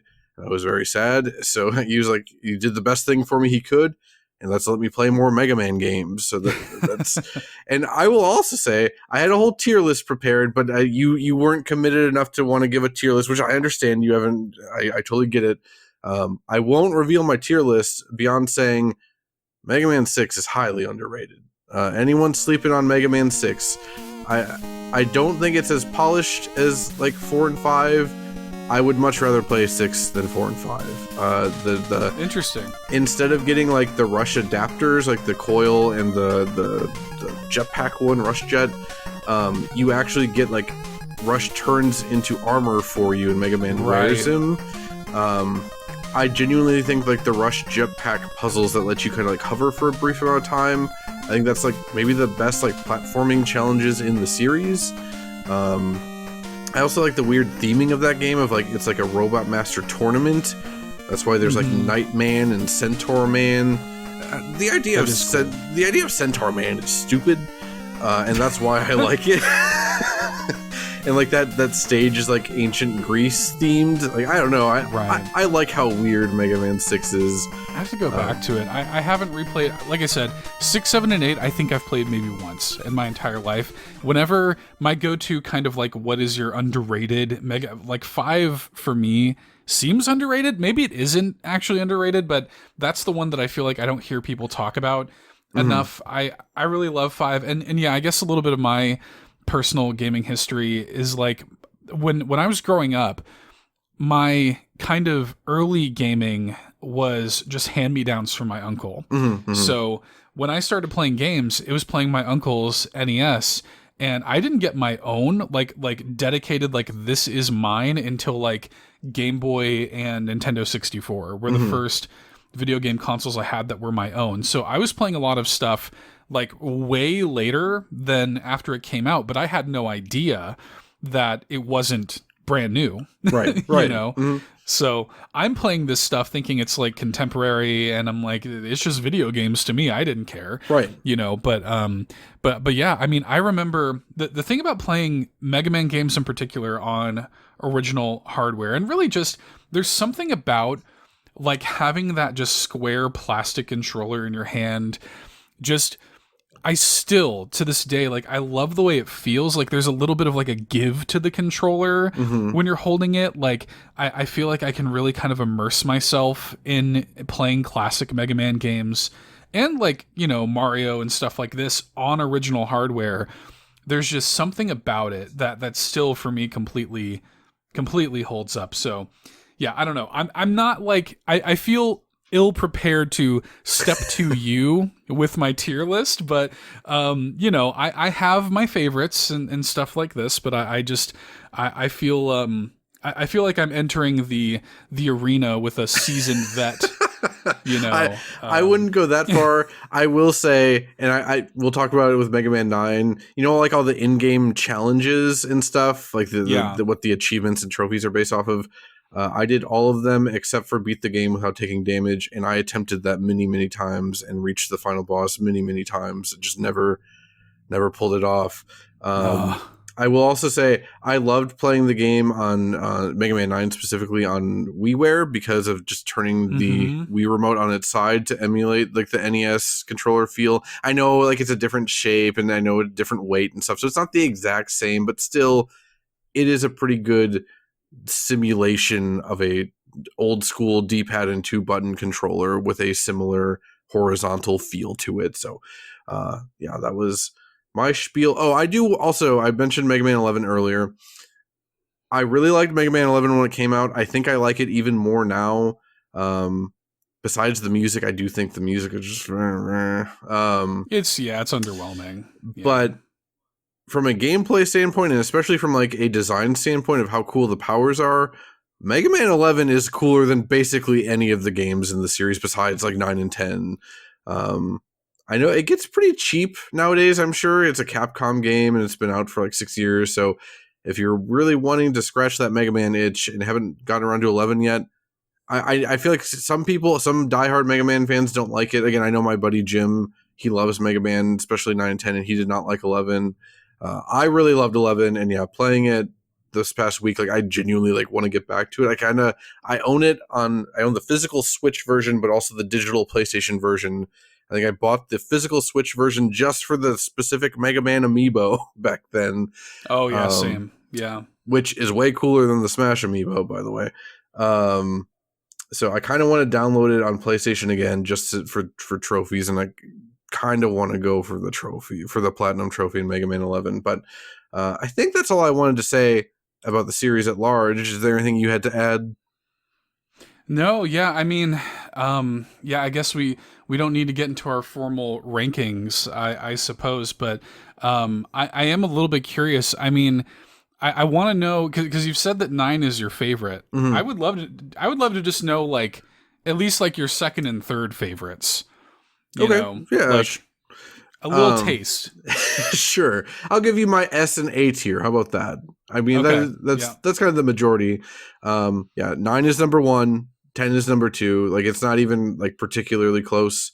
Then A tier, you got 3, and then 2, and then 11. And honestly, I'd probably put 11 a little bit higher after playing it this week. Again, as long as you ignore the soundtrack being underwhelming. And I know that is a hard ask because of how good like Mega Man soundtracks are. Like that is kind of half the reason you play. And if you remove that, you kind of just like, yeah, I have a really good action platformer in front of me, but it's like, yeah, you have a really good action platformer in front of me. Mute the music and play Mega Man 2 soundtrack. I don't care, but just give it a shot. Yeah, for sure. Yeah, man. I don't know. I think I would have to really think about it. 3's number 1 for me. 9's probably number 2 for me, to be honest. Mm-hmm. And then probably 5. Like I really like Mega Man 5. I think 4 is a little underrated too. Yeah, I don't know. I will tell you, this is the level of Mega Man dork you're dealing with, I guess, is 4 and 5 like are instantly not as good as the others to me, the ones I just listed, because of the charge shot. I don't like the charge shot, both from the fact that it masks some of the sound because of having to use different sound channels that the music would normally be using. I also just don't like the charge shot, generally speaking, especially in 4, because it felt like they didn't design the game around the charge shot. So then it becomes like, yeah, you're better off just like, using the charge shot instead of like Robot Master stuff. So then it's also a lot of like, well, I'm going to charge my charge shot before I move onto the next screen and have it ready in case there's something important or whatever. It's like the gameplay is slowed down. You're messing with the music. It gets rid of like how cool the Robot Master weapons are because you're not using them as much. I know I could put, limitations on myself. Hey, play Mega Man 4 and 5 without using the charge shot, but like, doesn't change the fact that I don't like the charge shot generally. It is cool that at 9 and 10 they gave you the slide in the charge shot with Proto Man. I think that's a very elegant solution, even though you also take more damage, which I think is dumb. But like Proto Man's, he's got a shield. He shouldn't be taking more damage. Yeah, that's dumb. Yeah, but yeah, my ideal of like the NES Mega Man games is 3 because it has the slide, which I love, but not the charge shot, which I don't like. So that's kind of where I land on that. But even 1, which I think is like the weakest game, especially out of the NES games, it's still good. Like all of them are still good besides maybe 8 and 7. And even then I kind of like 8. I have a soft spot for 8. But maybe that's like how glorious the PS1 sprites were. Sure. Well, what's interesting to me too is I think it kind of gets into like what your value set is of like the components of Mega Man, like what components of it are more important to you than other components, right? Where it's like, when you distill Mega Man to its base parts, it's like, do you care about the gameplay implements, things like the slide, things like the charge? Do you care about level design? Do you care about the Robot Masters themselves? Because Mega Man 4 actually might be my favorite batch of Robot Masters. See, I couldn't even tell you besides Skullman which ones are even in that one. I'm trying to think. Oh, dude. Pharaoh Man is like... Okay, Pharaoh Man's good. Oh, Toad Man, right? Yeah. Toad Man, Drill Man is in it, Dust Man is in it. I really like Dive Man, who's just like a collection of like torpedoes and stuff. He's, I don't know, it's maybe my favorite batch of Robot Masters, and that to me is something that kind of elevates a Mega Man game is just like the cool Robot Master designs, even though that's like superfluous. But I don't know, like so much of that kind of impacts my enjoyment of a Mega Man game that I'm almost willing to, because yeah, I agree with everything you're saying about like the sort of charge and the way that it sort of slows down the pace of the game, but like for me, I don't know, I'm so like Robot Master pilled, I guess, that I'm like able to overlook that, and it kind of elevates, even when you get to something like Mega Man 9, a huge part of what I love so much about this game is the Robot Masters themselves, and yeah, I mean, you touched on it earlier, the abilities and weapons that you get from them, I think are the best of the series, and it does so much of the heavy lifting for me. So it's interesting. It's interesting to think about kind of like what Mega Man is to you. Yeah. Yeah, and again, I think there's a lot of people that like cite 4 actually as like their favorite. If 2 isn't someone's favorite, I feel like 4 is most often cited as interesting as a favorite, at least from my experience. But again, I have no idea. I don't have wider contact with the Mega Man fan community, as it were. But sure. That said, before we start talking too much about Mega Man 9 specifics, let's go on another break. We're gonna play a Jewel Temptation, and that is Jewel Man's song. And yes, it is a good one.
And that was Jewel Temptation. Again, that's Jewel Man's song.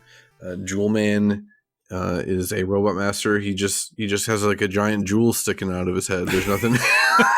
It's very good. Yeah, there's nothing really noteworthy about him design wise beyond he just got jewels sticking out of his head. I will say this was one of my must-haves. Sure. I think this is my favorite stage in Mega Man 9, both from like a design standpoint and just like a visual standpoint. I love that it's like in this dark cave, I assume a mining facility where they're mining jewels. I love that like the ground is all purple for no reason. I love the mini boss is my favorite mini boss in the game. Like the boulder, it's literally just a boulder with eyes that open. So presumably it's a robot boulder, which brings to mind so many questions of what the purpose of that would be. I guess if you want to get real into the lore, I assume he's there to like drop down and like quake the earth to like clear paths and rubble or whatever. I love that fight. I love figuring out ways to like do that fight as fast as you can. It's usually just spamming the concrete shot at him.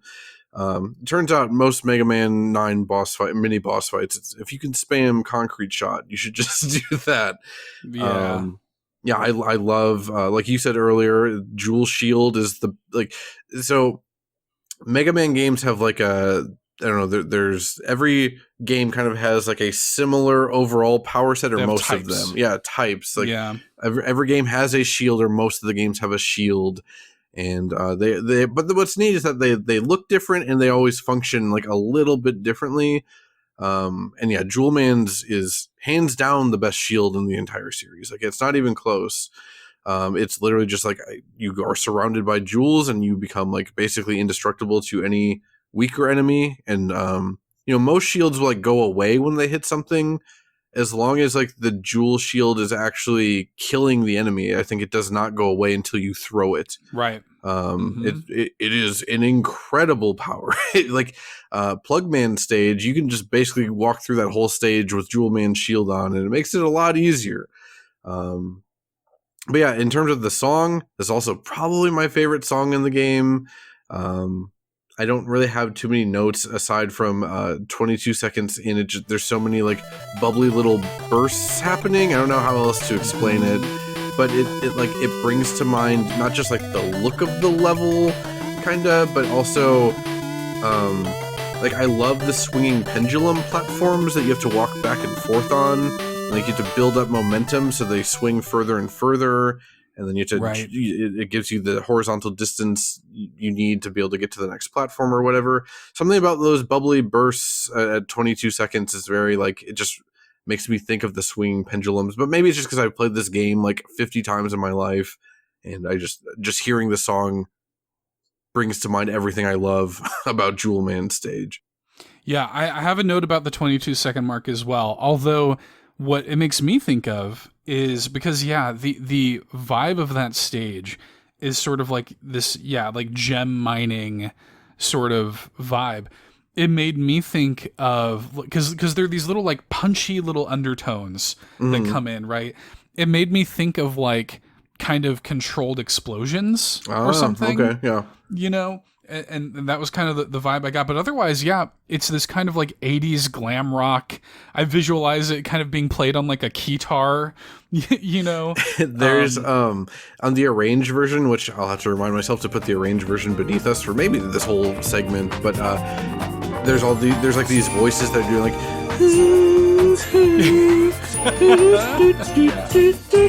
it's so good. Yeah, just so like, synthy 80s kind of vibe behind the whole thing. It's great. Yeah, like when I think of Mega Man 9, like I think of the Thunder Tornado song and I think of Splash Woman stage, but like this is my Mega Man 9 song. That said, do we want to actually start talking about Mega Man 9 now? Let's get into it. Okay, so as said earlier, this was released in 2008 for WiiWare, if you remember what WiiWare is. Xbox Live Arcade and whatever digital PS3 games were called. I don't know. There's PlayStation Network releases. Yeah, PlayStation Network releases. It just rolls right off the tongue. It was re-released as part of the Mega Man Legacy Collection 2 alongside 7, 8, and 10. And that was in August of 2017 for PS4, Xbox One, and PC, and then May 2018 for Switch. I have two anecdotes just about that, about Legacy Collection 2. I'm not proud of this, especially for how late in life this was happening. The only time I've ever been one of those like annoying people on Twitter that just constantly ats companies demanding things, it was demanding Mega Man 9 be re-released on modern platforms. I was very Okay. I was one of those dudes. It's the only time it's ever happened, I swear. Also, I did play Mega Man Legacy Collection 2 at E3 2017. Me and Wilk went to E3 2017. Capcom's booth had literally nothing but a couple Mega Man Legacy Collection 2 setups, and no one was there. It was just like 3 Capcom people just sitting in the corner talking and laughing. And then I played through like half of Mega Man 9 real quick and then left. Good year to go to E3, though. Yeah, Mario Odyssey was there. We got to play that. Our Nintendo rep was very, very sweet and kind. I know Wilk ran into him again at the airport on our way out. It was fun. It was a fun E3, even though we didn't even stay at it. We mostly just walked around LA and had a good time eating. But yeah, it was a good year to go to E3. And as I said earlier, this was the first new side-scrolling original Mega Man game since Mega Man 8, and it was the first new 8-bit styled Mega Man game since 5 on the Game Boy, which it sounded like you had played 5 on Game Boy before. Is that true? Yes, I love Mega Man 5 on Game Boy. It is so cool. I didn't play it until the 3DS Virtual Console version. And people were really talking it up. I'm like, okay, this sounds great. And yeah, it is, the prior 4 Mega Man Game Boy games were kind of like amalgamations of, like the previous games. So like Mega Man 2 on Game Boy was like a combination of Mega Man 2 is half of the Robot Masters of Mega Man 2 on NES, and then half the Robot Masters of Mega Man 3 on NES. They're kind of weird, and like a lot of the early ones honestly aren't very good, unfortunately. But they do have like fully original soundtracks and fully original stage designs and stuff. So if you find yourself wanting more Mega Man fixes out there and you weren't aware of it, hey, I just gave you 5 more 8-bit Mega Man games that are decent to good if you've never played them. But yeah, Mega Man 5 specifically was like wholly original.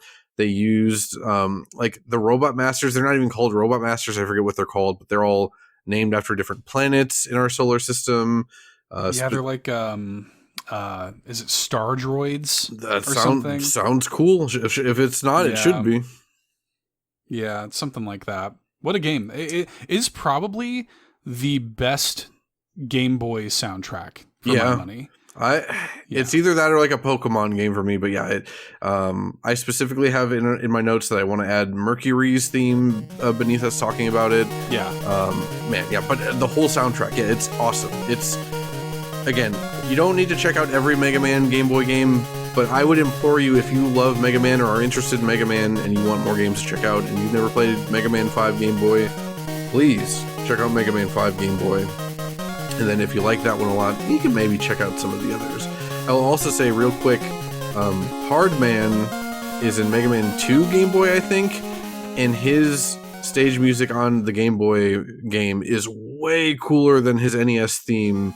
It is really good. Very, very good. I'll have that behind us while we talk about it too. I can't wait to hear it. I've never played that version of the game. I think Mega Man 5 is the only Game Boy Mega Man that I've played, but I'm excited to hear it. It's very, very good. I'll have to link you. There's also like a remix of it. It starts off as like the original song, and then halfway through and then it turns into like a more synthy full-on remix. It's very, very good. But yeah, back to Mega Man 9. It was co-developed by, well, my understanding is it was mostly developed by Inti Creates with some Capcom oversight. Mm-hmm. And they were the developers of the Mega Man 0 and ZX games at the time. And Inti Creates largely consists of former Capcom employees, or again, at least back then. I don't know if that's still the case. a thing I learned while researching stuff this episode was that Kaiji Inafune, who again, if you don't remember, was the producer of the Mega Man series at this point, and just general, if Mega Man games were being made back then, he was involved in some way. But I didn't realize he was talking about a throwback 8-bit Mega Man game as early as 2004, like openly in interviews, but he felt the time and market wasn't in the right place. I specifically have this quote here. Again, him talking about new 8-bit Mega Man game doesn't fit into the grandiose and expansive world that the consumer and gaming industry has become. And so you have to make games that match the current expectations. Which, yeah, we're seeing that a lot now, way more than we were like 15 years ago, right? Like, it feels like you're either the biggest game in the universe or no one knows what you are. Even like a lot of bigger games from bigger publishers are having issues of meeting market expectations right now in 2024. But yeah, he specifically cited the proliferation and popularity of retro-inspired indie games in this time period was what got Mega Man 9 pushed through and approved.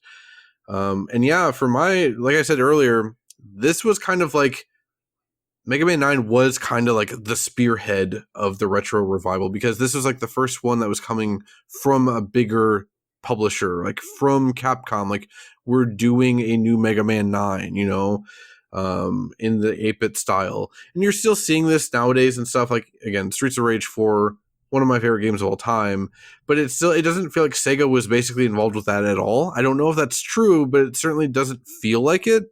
Whereas like Mega Man 9 feels like it belongs with Mega Man 1 through 6, and specifically as a follow-up to 2 and maybe 3.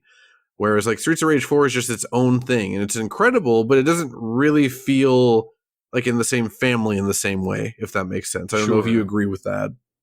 No, totally. Yeah, it feels like a piece removed. It feels like a revival or a soft reboot or whatever, right? Whereas like Mega Man 9 kind of slots cleanly alongside all of the rest of it. If you played these games sort of out of sequence, or if you didn't know, like if you were being introduced to Mega Man, the classic series, for the first time, I don't know that many people would necessarily tell. Like if they jumped straight from 5 or 6 to like 9 or 10, I think most were like, oh yeah, like this feels like it is of that time. Right. And it's funny because, much like Shovel Knight, like people are like, oh yeah, it looks like an NES game.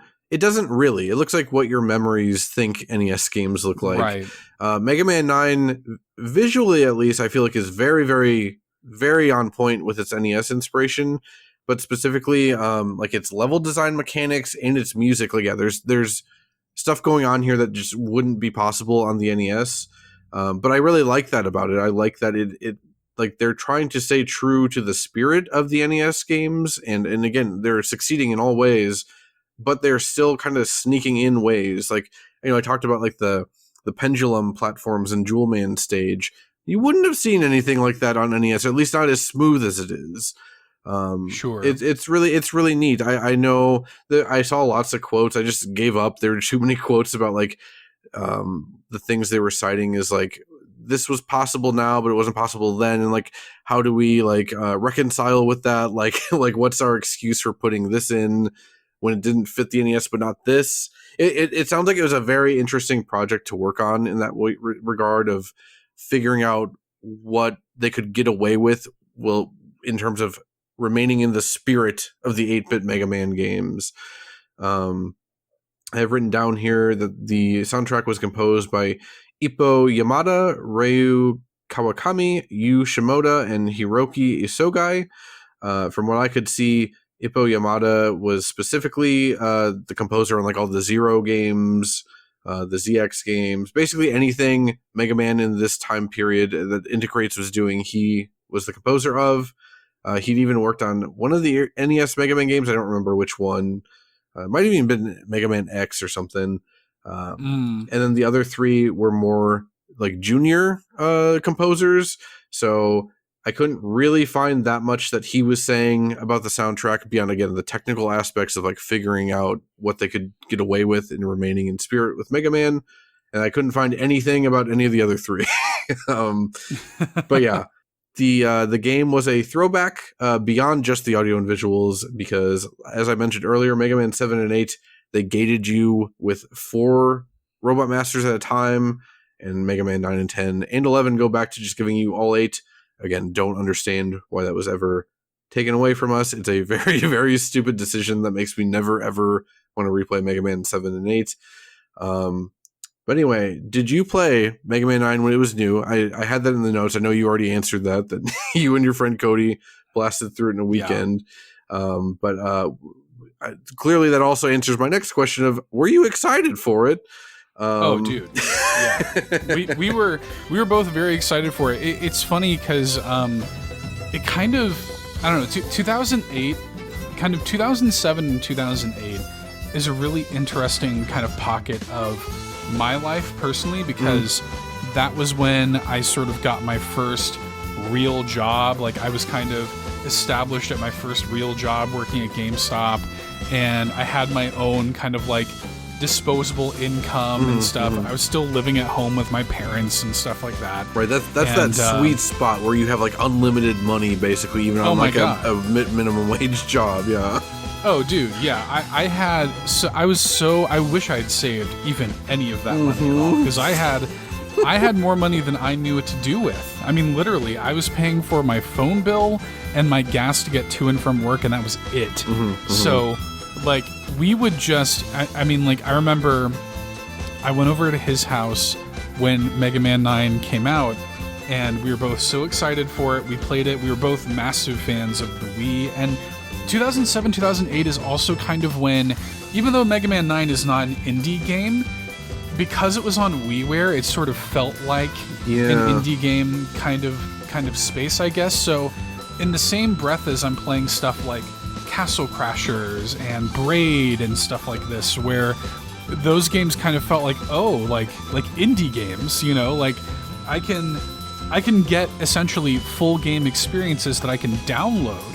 Like, wow, that's really cool. And they're inexpensive. You're talking, 1,600 Microsoft points or whatever the hell they were called on Xbox Live Arcade, or like on, you would load up your Wii with whatever Nintendo points or whatever and buy them that way. And you could get like full game experiences that were really good and high quality at this scale for like $15-20. And so I remember just we were so excited for Mega Man 9. We got it on Wii, and I remember playing through it. I stayed at his house that weekend, and it was kind of one of, if not the first kind of adult sleepover that I ever had, where we did nothing but play Mega Man 9 that weekend and just kind of passed the controller back and forth, and we're experimenting, playing through all the different stages different ways and stuff like this, and just had a blast. And then I went home and immediately bought my own copy on my own Wii,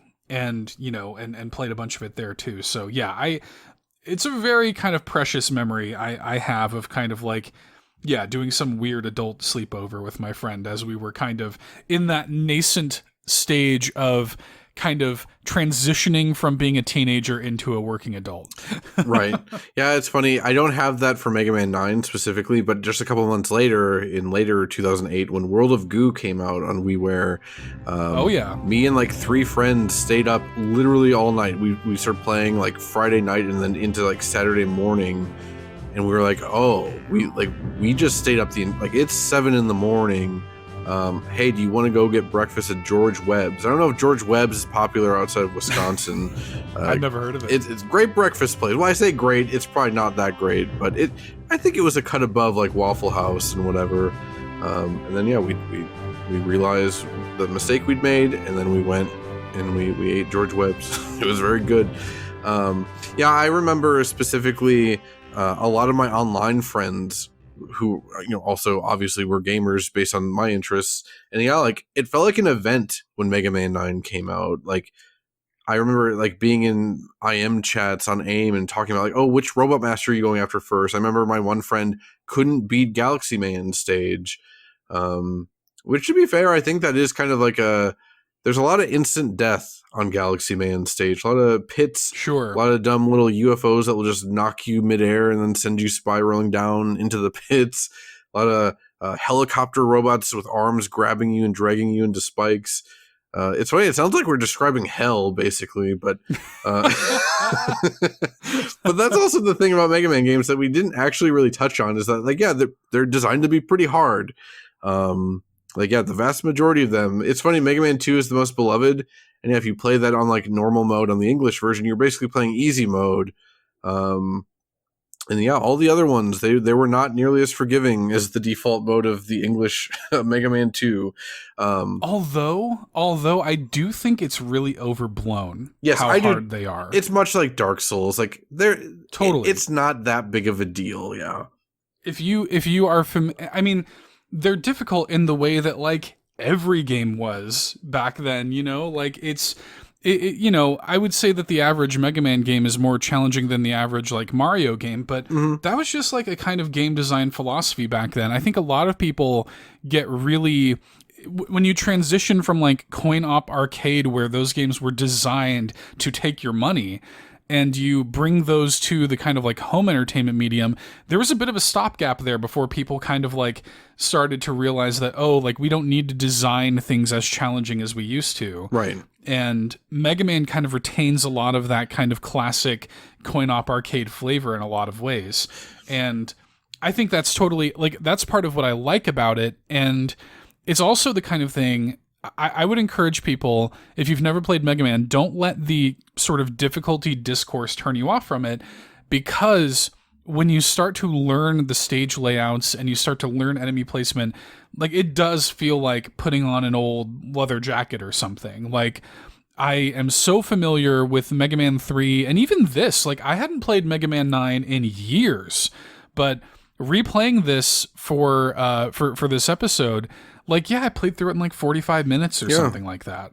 You know, it really didn't give me too much trouble. And I forget which game specifically, like maybe like 7 and 8 also had this, maybe even 6, but like there's a shop in Mega Man 9 and 10 and you can buy items that help you, including you can buy Beat, and who's a robot bird with a Mega Man helmet, which is very good. Really good. Yeah. And yeah, if you fall down a pit and you have a Beat in your inventory, it just automatically picks you up and drags you out of the pit. There's an item that reduces damage. You take that whole level in half. You can buy as many E-tanks as you want. You can even go back into previously beaten stages and farm screws and stuff to buy more items, or bolts, I guess. Yeah, I think with Mega Man in particular, like, yeah, people really hype up how hard they are, and yeah, even the hardest Mega Man game back then, I guess out of the original series, I feel like it's either Mega Man like 4 or 10 that are probably the hardest to me, and they're still very doable. Yeah, whenever I hear people talking about how hard Mega Man games are, I'm like, okay, but like, did you play Ninja Gaiden on NES? Because like that's like almost unbeatable in the final boss. Like, Mega Man games, like, they have like a friendly look to them because everything is very big and cute, and they all have big eyes and everything. And yeah, I always got the sense like Mega Man games were actually designed to be like relatively beatable, unlike some other NES games, you know? So yeah, I fully agree. Much like the Dark Souls discourse, people just like hyper focus on one thing, and that becomes like the marketing of the game. And again, with FromSoft and Dark Souls, like they started leaning into it in ways I don't like. Like, yeah, man, the difficulty of the game isn't why I liked Dark Souls. I don't need Dark Souls 3 to like break my soul every time I do a new DLC boss. Speaking of DLC, actually, I didn't know where to put this, but Mega Man 9 did have DLC. Yeah. Speaking of like WiiWare points and stuff, I think the base game costs $10 or 1,000 WiiWare points. And then the DLC was all very cheap. I think Proto Man you had to buy separately. There was like an endless stage that had leaderboards, like just see how far you can get. Yeah. And then there was like a new level that was weird, and like you beat up like a cop robot at the end. I didn't understand that one from what I remember of it. But all that DLC is available in the Legacy Collection 2. But I think you have to access most of it through like a different menu, or I don't remember. It's weird. It isn't a sub menu for sure, because they had like the like hero mode and superhero mode and Right. Proto Man mode and stuff, all in sort of a sub menu. I forgot about the hero mode and the superhero mode. It's been so long I don't remember what the differences are beyond. They just probably add more enemies and more death pits or whatever. It is. It's more enemies, and you might take more damage, I think, as well. Yeah. I wish like Proto Man played like a little bit more differently beyond just like he's got the slide, he's got the charge, and then also when you jump, his shield is up so you can reflect some stuff back. But like I kind of wish you could just hold like up on the D-pad and he just pulls his shield up. I don't know. It always felt dumb to me that he can't just like pull his shield up whenever he wants. Right. Well, for me, it was just cool. Proto Man has always been my favorite Mega Man character. I really like resonate with Proto Man. He's actually, I mean, I've never stopped and thought about kind of my favorite video game characters, period, but he's probably in my top 10 favorite video game characters, full stop. I love Proto Man.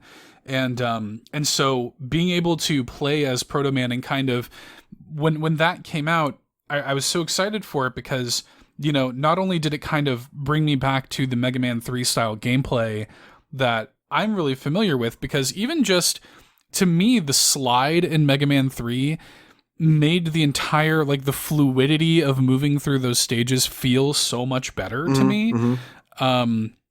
It's just like worked into my muscle memory of Mega Man to where playing a game that doesn't have it feels weird to me. So I don't know, like having Proto Man and having kind of that return to the way that I like to play Mega Man really, really hit for me. So that was a very cool addition. Yeah, I love it. I also love whenever you start the stage, it plays the Proto Man whistle, which is just very good. I like that he's got his little scarf with like 2 frames of animation on it. Yeah, I've always liked like the more mysterious, like anti-hero characters in like any game. Like I'm a big fan of Meta Knight and Kirby and stuff. Totally. And he's also like the big brother, right, you know, sort of vibe. I really like him. You know, not to talk too much about Mega Man 3, but yeah, like the reveal that Proto Man is Mega Man's brother and stuff, and the way it's handled, like in the credits stuff, it's genuinely pretty cool. I have goosebumps thinking about it. I mean, like, I can't wait to someday do a Mega Man 3 episode, because, like, the ending of Mega Man 3 still gets me emotional. Like, that might be one of my earliest memories of, like, crying about a video game, was Mega Man 3. I love that game's kind of story so much, and the way that Proto Man, like, the reveal of Proto Man is handled, and, yeah, that entire ending sequence is so beautiful. Ugh, so good. Anyway. Hey, we all love Proto Man around here. Let's go on a quick break, and then we'll talk about just any other notes on Mega Man 9 that we have. For this break, we're going to play you Galaxy Fantasy, which is a Galaxy Man stage. We'll be right back.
And again, that was Galaxy Fantasy, Galaxy Man's theme.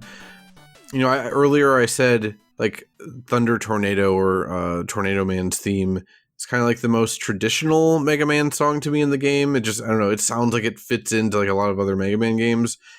If that's the case for Thunder Tornado, then Galaxy Fantasy is kind of like the most atypical to me in a lot of ways. Sure. I really like the 24 seconds in with that super fast, like, I can't even do it because it's so fast. But yeah, it just feels like, because, these are actual chip tunes as opposed to like actual NES hardware music. So like they're able to do things with it that it wouldn't have been possible on the NES. So that also makes it feel kind of future-y, because it's like Mega Man is still 8-bit, but he's like hearing stuff, assuming the music is diegetic in Mega Man's universe, which I hope it is for his sake. I hope so too. Yeah. But like he's hearing these different sounds that he's never heard before, at least that's kind of, I know it's dorky, but that's kind of how I interpreted it. But yeah, I this was one of my must-haves. My must-haves were, again, Jewel Temptation in this. It's so neat how just how atypical of like other Mega Man music this is. And like I said before, I love that the Robot Master wise, that he's just a UFO with eyes and arms and legs. I don't know, it's very so good. It's very good to me. I really like the goofy stuff like that. This is probably my favorite stage in the game. Mm-hmm, mm-hmm. I love the way it looks. I love the kind of like twinkly stars in the background of it all. I love the kind of like grid pattern of it that sort of, it looks like one of those vaporwave, kind of pieces of artwork where it's like a grid pattern with like a pastel neon horizon in it. There's something about that. I also love the enemies. There's this kind of, I think it's meant to invoke like the Yellow Devil enemy, where you like hit it and then it splits off into whatever, 5 smaller. It's like a giant floating Yellow Devil eye, basically.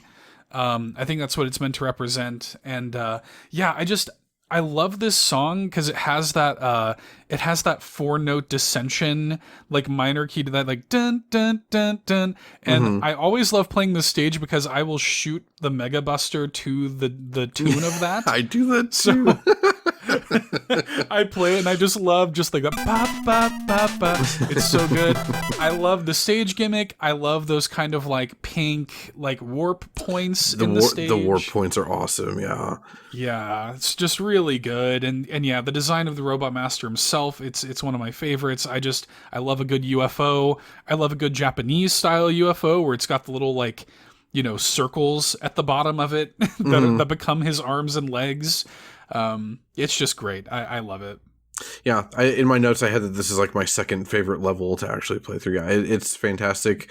I think even if it's not my number one favorite, I do think it's probably the most memorable stage in the game. Yeah, again, like how atypical the music is, how futuristic it looks and feels. And then the gimmicks are very good. Yeah, these pink like warp portals that we're talking about, like at first they introduce them to you and there's only like 1 or 2, so it's very clear, like, okay, I go in one and then come out the other. But then like the very last segment of the level before you get to the Robot Master door, there's like 7 of them. 6 of them. Yeah. And then like you don't know which one you're going to come out of. And then there's these damn little UFOs going up and down on your screen, and they're going to hit you and knock you backwards, and you don't know if you're going to land like in the death pit or in one of the portals. And even if you land in the portal, you might be where you don't want to be. It's very good. Also adds like the frantic pace of the song in a lot of ways. Galaxy Man's awesome. To me, he's kind of representative. I feel like him and Splash Woman are kind of representative of like Mega Man 9 as a whole in terms of like the direction they were going and like the newness they were going for, and while still feeling like an 8-bit Mega Man game. I really, really love Galaxy Man's stage all around, and especially the music. This section of the notes, I just kind of stuck here because, for one, we needed another break. So wanted to fit in more music, but also just it's kind of here for just like any other stray thoughts that we have about Mega Man 9, bearing in mind, like, we're going to talk a little bit more about the Wily stages after this next song, after this next break. But yeah, I don't know. Do you have any other favorite Robot Masters outside of Splash Woman and Galaxy Man here? Yeah, I mean, we've covered a lot of this stuff kind of just naturally over the course of our chat, but I mean, I think this is just such a strong kind of cast of robot masters. Their weapons are all so good. This is to me like textbook, like what Mega Man does really well when it comes to its robot masters. I love kind of the setup of all of them. I think they all have really strong designs. And I mean, again, we've covered the vast majority of this stuff already, but shout outs to Concrete Man.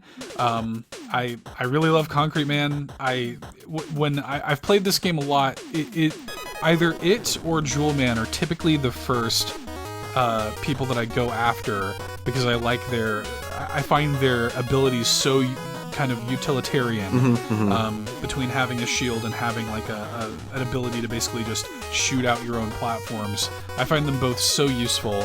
I typically go for one of them first, and I don't know, that's just a really fun fight. It's like your classic kind of, pattern memorization kind of fight.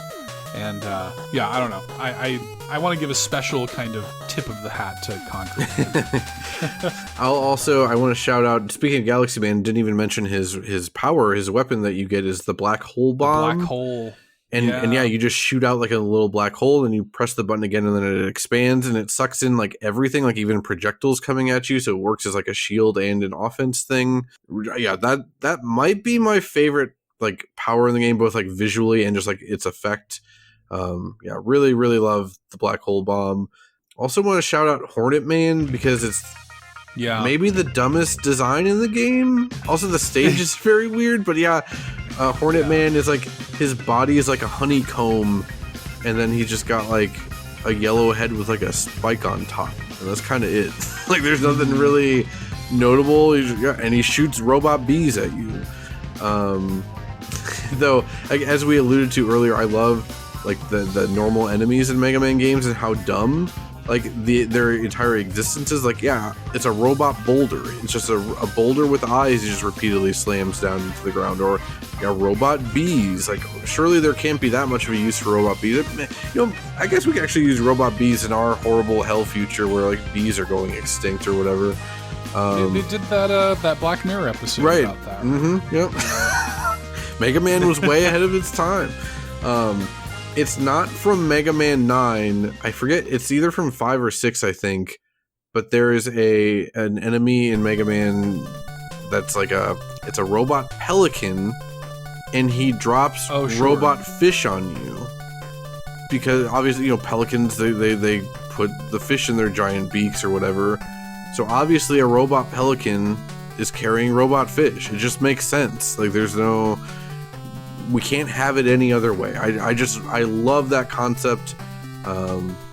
Just that everything in this world has a robot equivalent, even if it doesn't need it. I think that's awesome. There's a cohesiveness to, even if it doesn't really make sense.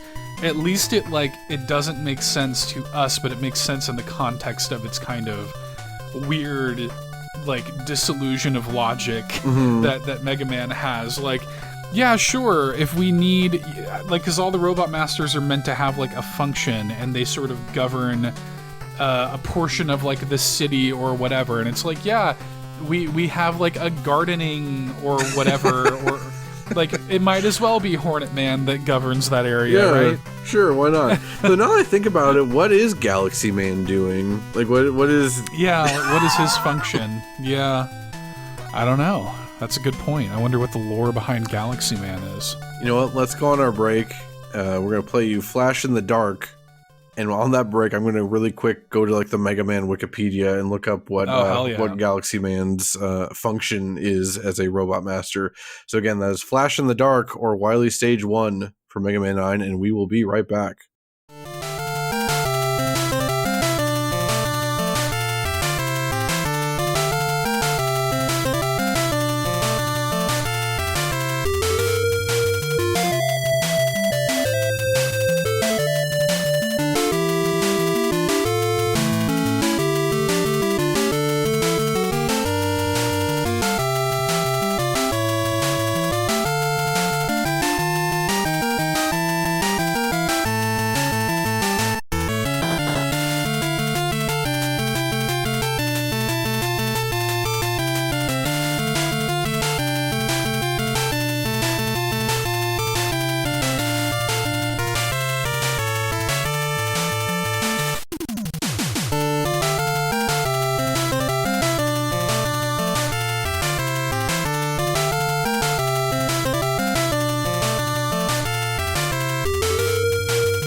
we are back, and that was again Flash in the Dark. But before we talk about that song, we got to follow up on the Galaxy Man inquiry over here. From the megaman.fandom.com, we've got Galaxy Man is a robot master from Mega Man 9, modeled after a flying saucer that Dr. Light created to work in a space research center, where it was his job to constantly calculate the trajectories of rockets. He loves to observe stars and name any new ones that he finds. That's cute that he wants to name stars. That's pretty cute. Yeah, I like that a lot. Yeah. I'm sorry for doubting you, Galaxy Man. That sounds like an important job. It is a pretty important job to name the stars in the sky. And, you know, Galaxy Man is essentially like Mega Man Universe NASA, just all on his own. Yeah. So he has an important job. Yeah. And when it comes to Flash in the Dark, I mean, yeah, I feel this is probably a lot of people's favorite song, in the same way that like Wily 1 and Mega Man 2 is a lot of people's favorite song from that game. This was one of your must-haves, wasn't it? Yeah, I mean, for me, a Mega Man OST is only as good as its Wily stage music, for me. Particularly stage 1. Always so important to nail that, you know? And, I mean, like, I know I've brought up Mega Man 3 a lot in this episode. Wily Stage 1 from Mega Man 3 is one of my favorite pieces of video game music ever. I just love that song. And for me, actually, I know a lot of people think of like the Wily Stage 1 music in Mega Man 2. It's an iconic piece of music for sure. I'm not trying to take anything away from it. I think this is better. I do too. I think... Like, I genuinely think that this is better. It's got all of that kind of, like, driving and building energy that a Wily Stage 1 song needs, but it's also, like, yeah, man, I mean, it's like a Dragon Force song or something. Like, it's like, it's begging to be played on, like, Herman Lee on the electric guitar. Like, that's what this song is kind of asking for, you know? It's just, it is so damn good. It is, I think it's just under Mega Man 3 is my favorite Wily Stage music. I like I said earlier, I do like We're the Robots a little bit more, but that's also, I don't know, I tend to like, I don't know, the slower, jazzier stuff more when it comes to Mega Man music, but like, yeah, Flash in the Dark is incredible. I really want to specifically shout out the stage itself. It does my favorite thing in 8-bit games, which is like the stage, like the background, the skyline transitions as you progress further. When you first get there, the sky is like at sunset, like it's mostly blue with some like pink and orange, and then like every screen you progress, it gets like a little bit darker, and then eventually it's like a purple, and then eventually it just goes completely black, and then there's lightning strikes in the background. So cool. It is so damn cool. It's so good. Yeah, it just feels so dramatic. And again, like as a kid or as a teenager playing Mega Man 2, yeah, like Wily's first stage, it does feel dramatic and climactic and stuff. It feels like you're on like a revenge mission almost.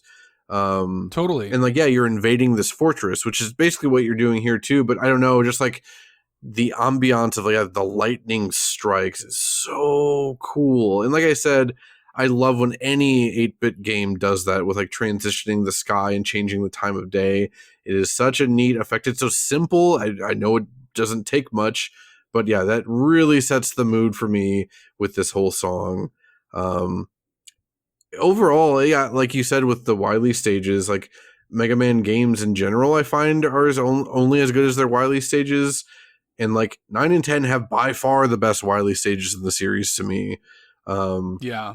Even the third Wily stage where you're like you're floating upwards, upside down for a large chunk of the stage. Like it's terrifying because there's spikes everywhere and you can only maneuver by shooting. So you get to give yourself momentum, but you don't want to shoot too far and knock yourself into spikes and stuff. Just incredible. The Wily stages in 9 are just incredible. Great boss fights. I love like the devil jelly, like the version of like the yellow devil, but it's jelly for whatever reason. Yeah.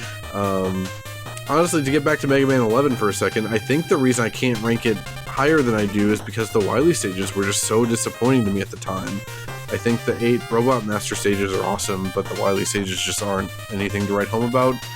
But yeah, Flash in the Dark really, don't know. It's really cool. Even again, not my favorite subjective song in the game, but objectively, it probably is the best song in the game. And it's another. I mean, these Wily stages really, ideally, should be a culmination of everything that has happened up until that point, right? Like it's so good at being like this sort of, this like crescendo moment. I don't think that any video game series does that better than Mega Man does.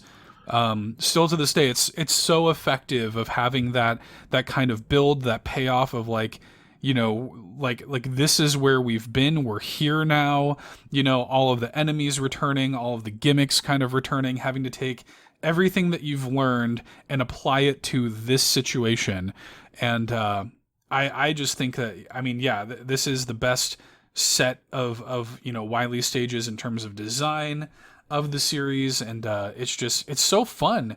Like it's so much fun to it keeps you on your toes, where practically every screen you're having to contend with kind of new versions of things you've dealt with already. And it's almost like you're having like a weird like ROM hack remix of the stuff that happened up until that point. And it's great.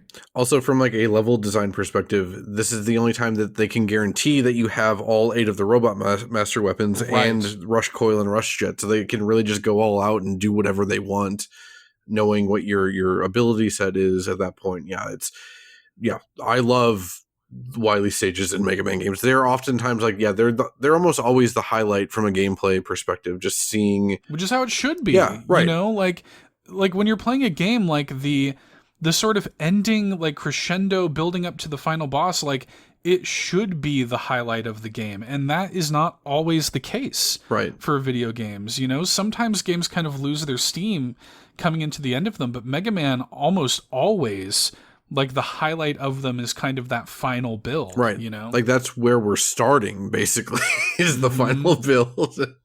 And like I said, it just also makes, with how short like all the main Mega Man games are, like you could play through this in less than an hour. Now again, if you're a newcomer, it's probably gonna take you a few hours at least, but like it's just, I don't know, there's something so special, and like I love revisiting them.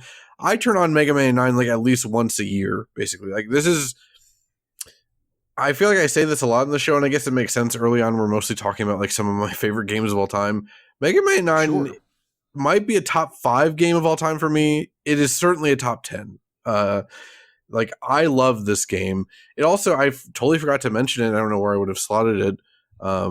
This is the first game I ever streamed, and by streamed I mean this is late 2008, early 2009.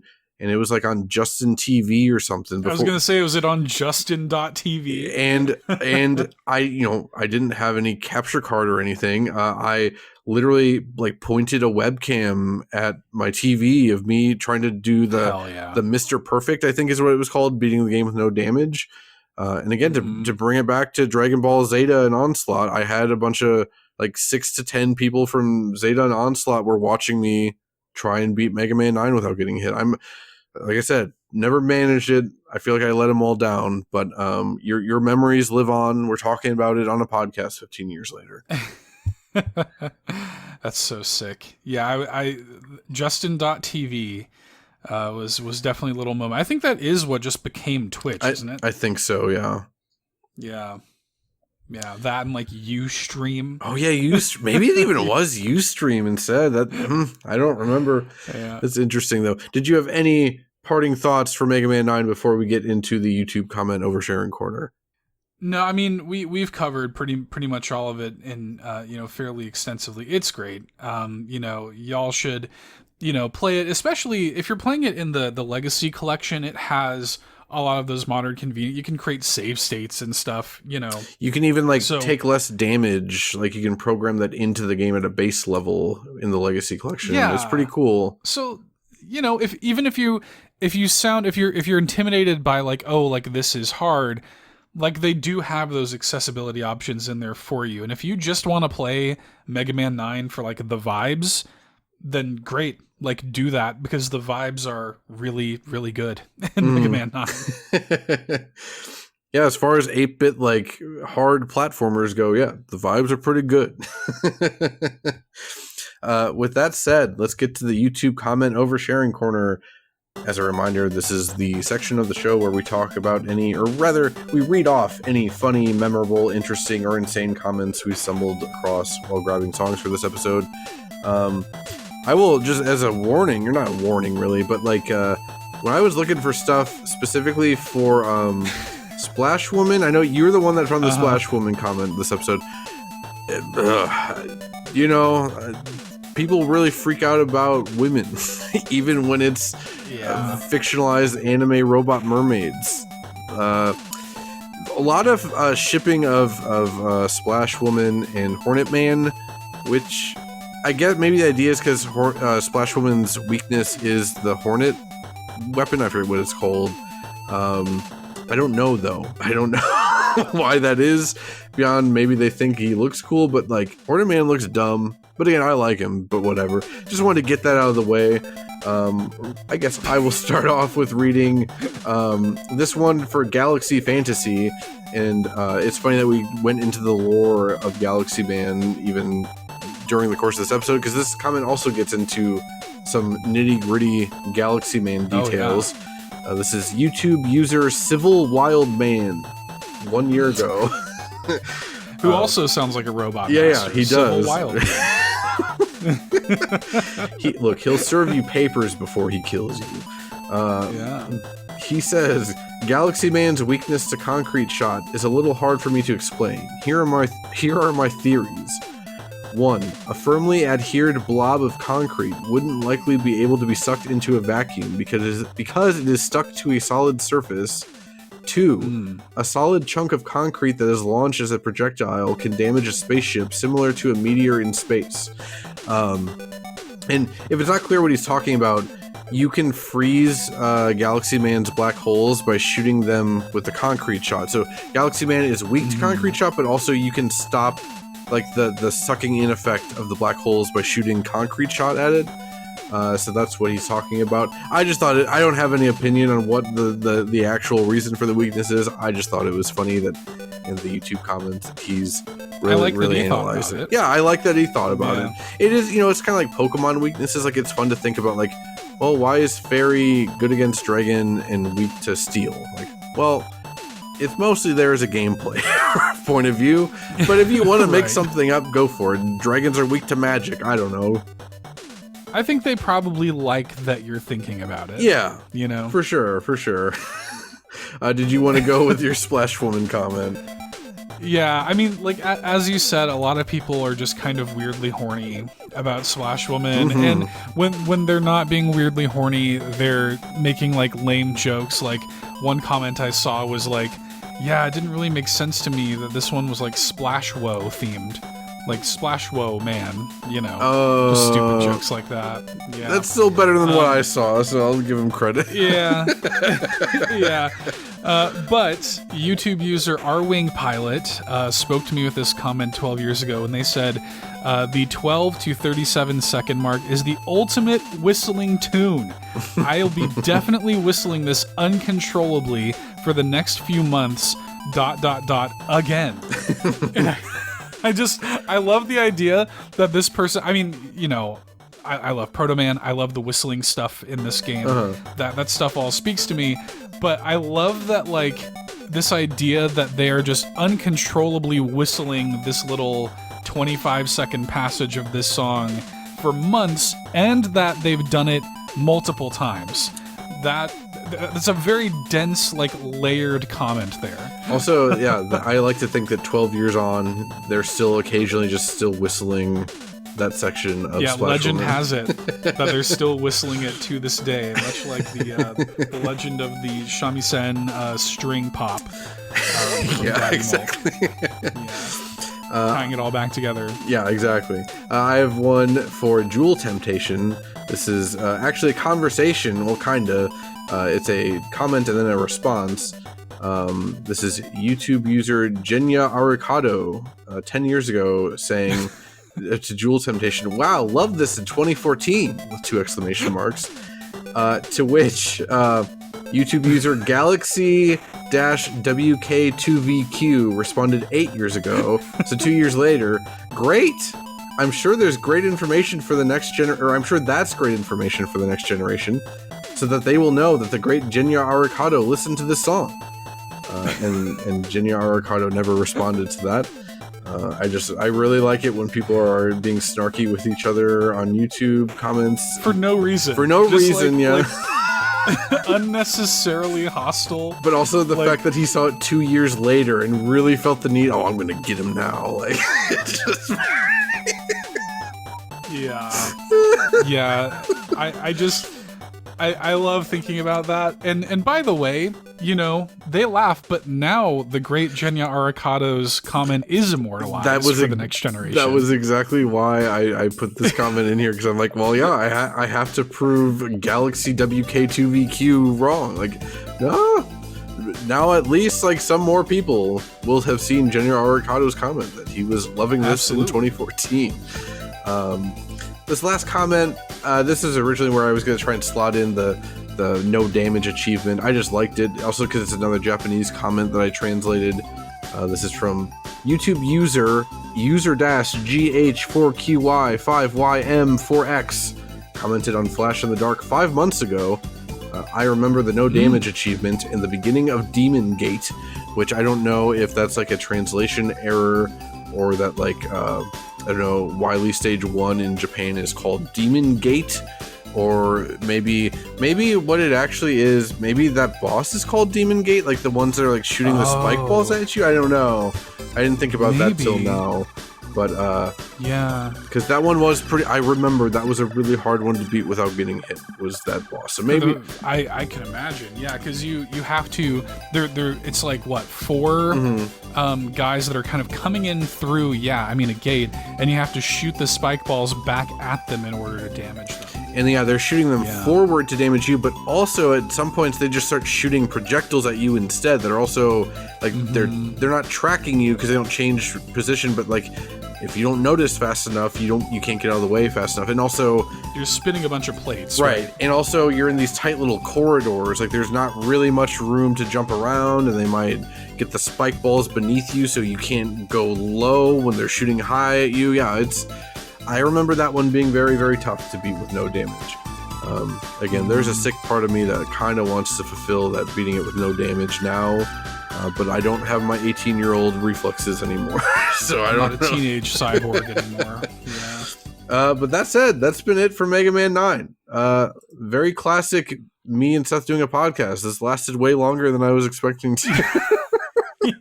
Hopefully it's not as intensive on the editing side, but I mean, yeah, par for the course. We still spent over 2 hours. We spent longer than the combined total of both of our replays. Yes, that's talking about Mega Man 9. Yeah. But yeah, I hope you all enjoyed it. And I will let Seth take over for the Patreon and Discord stuff, and then we will reveal the next episode.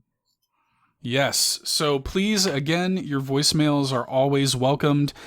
We have links to everything in the show notes. Send them into bitharmonypod@gmail.com. We will play them on the show, and those are always welcomed and appreciated. Even if you sent them in before, even, if you feel like you have stage fright, it doesn't matter. Just send them on in. Get the fear out of your eyes. I'm sick of this. Just send in the voicemails. That's right. It's fine. That's right. Send them in, and it'll be great. Be part of the show. Be as immortalized as GenyaArikado here on the show. And yeah, of course, join up on the Discord. There's links to that in the show notes as well. We have a free, friendly, welcoming Discord community where you can sound off on show topics, join the community at large, chat about Bit Harmony episodes, get alerted to new episodes whenever we put out the call out and stuff. That happens on Discord, so join up there. And of course, we like to close out by shouting out our patrons. You can join up patreon.com/allinpodcast.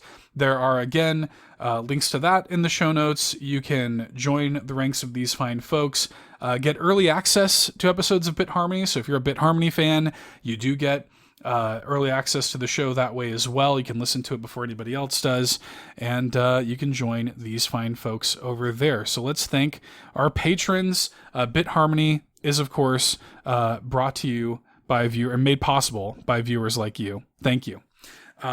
Starting with our Golden Banana tier, thank you to Rob Yapel, Sean O'Baggins Ashton, Tim A, aka NeoPrime33, aka Nintendo Dad number 4, Phelan Ward, Bill Tucker, Marcus O'Neill, Liam D, Gamer Jason, Andrew Wilkins, Alan, #Look to the Cookie, Solo, SAZ, and blah blah blah. Thank you to our Golden Banana bunch. Moving into our Triforce tier, thank you to Josh Vaughn, John Cummins, Sparky, Adam Caparello, Shy Guy, Daniel Hinojosa, Dan Andaluma, Bowza, The Don Rob, Foolish Fuji, and Uncle Randy.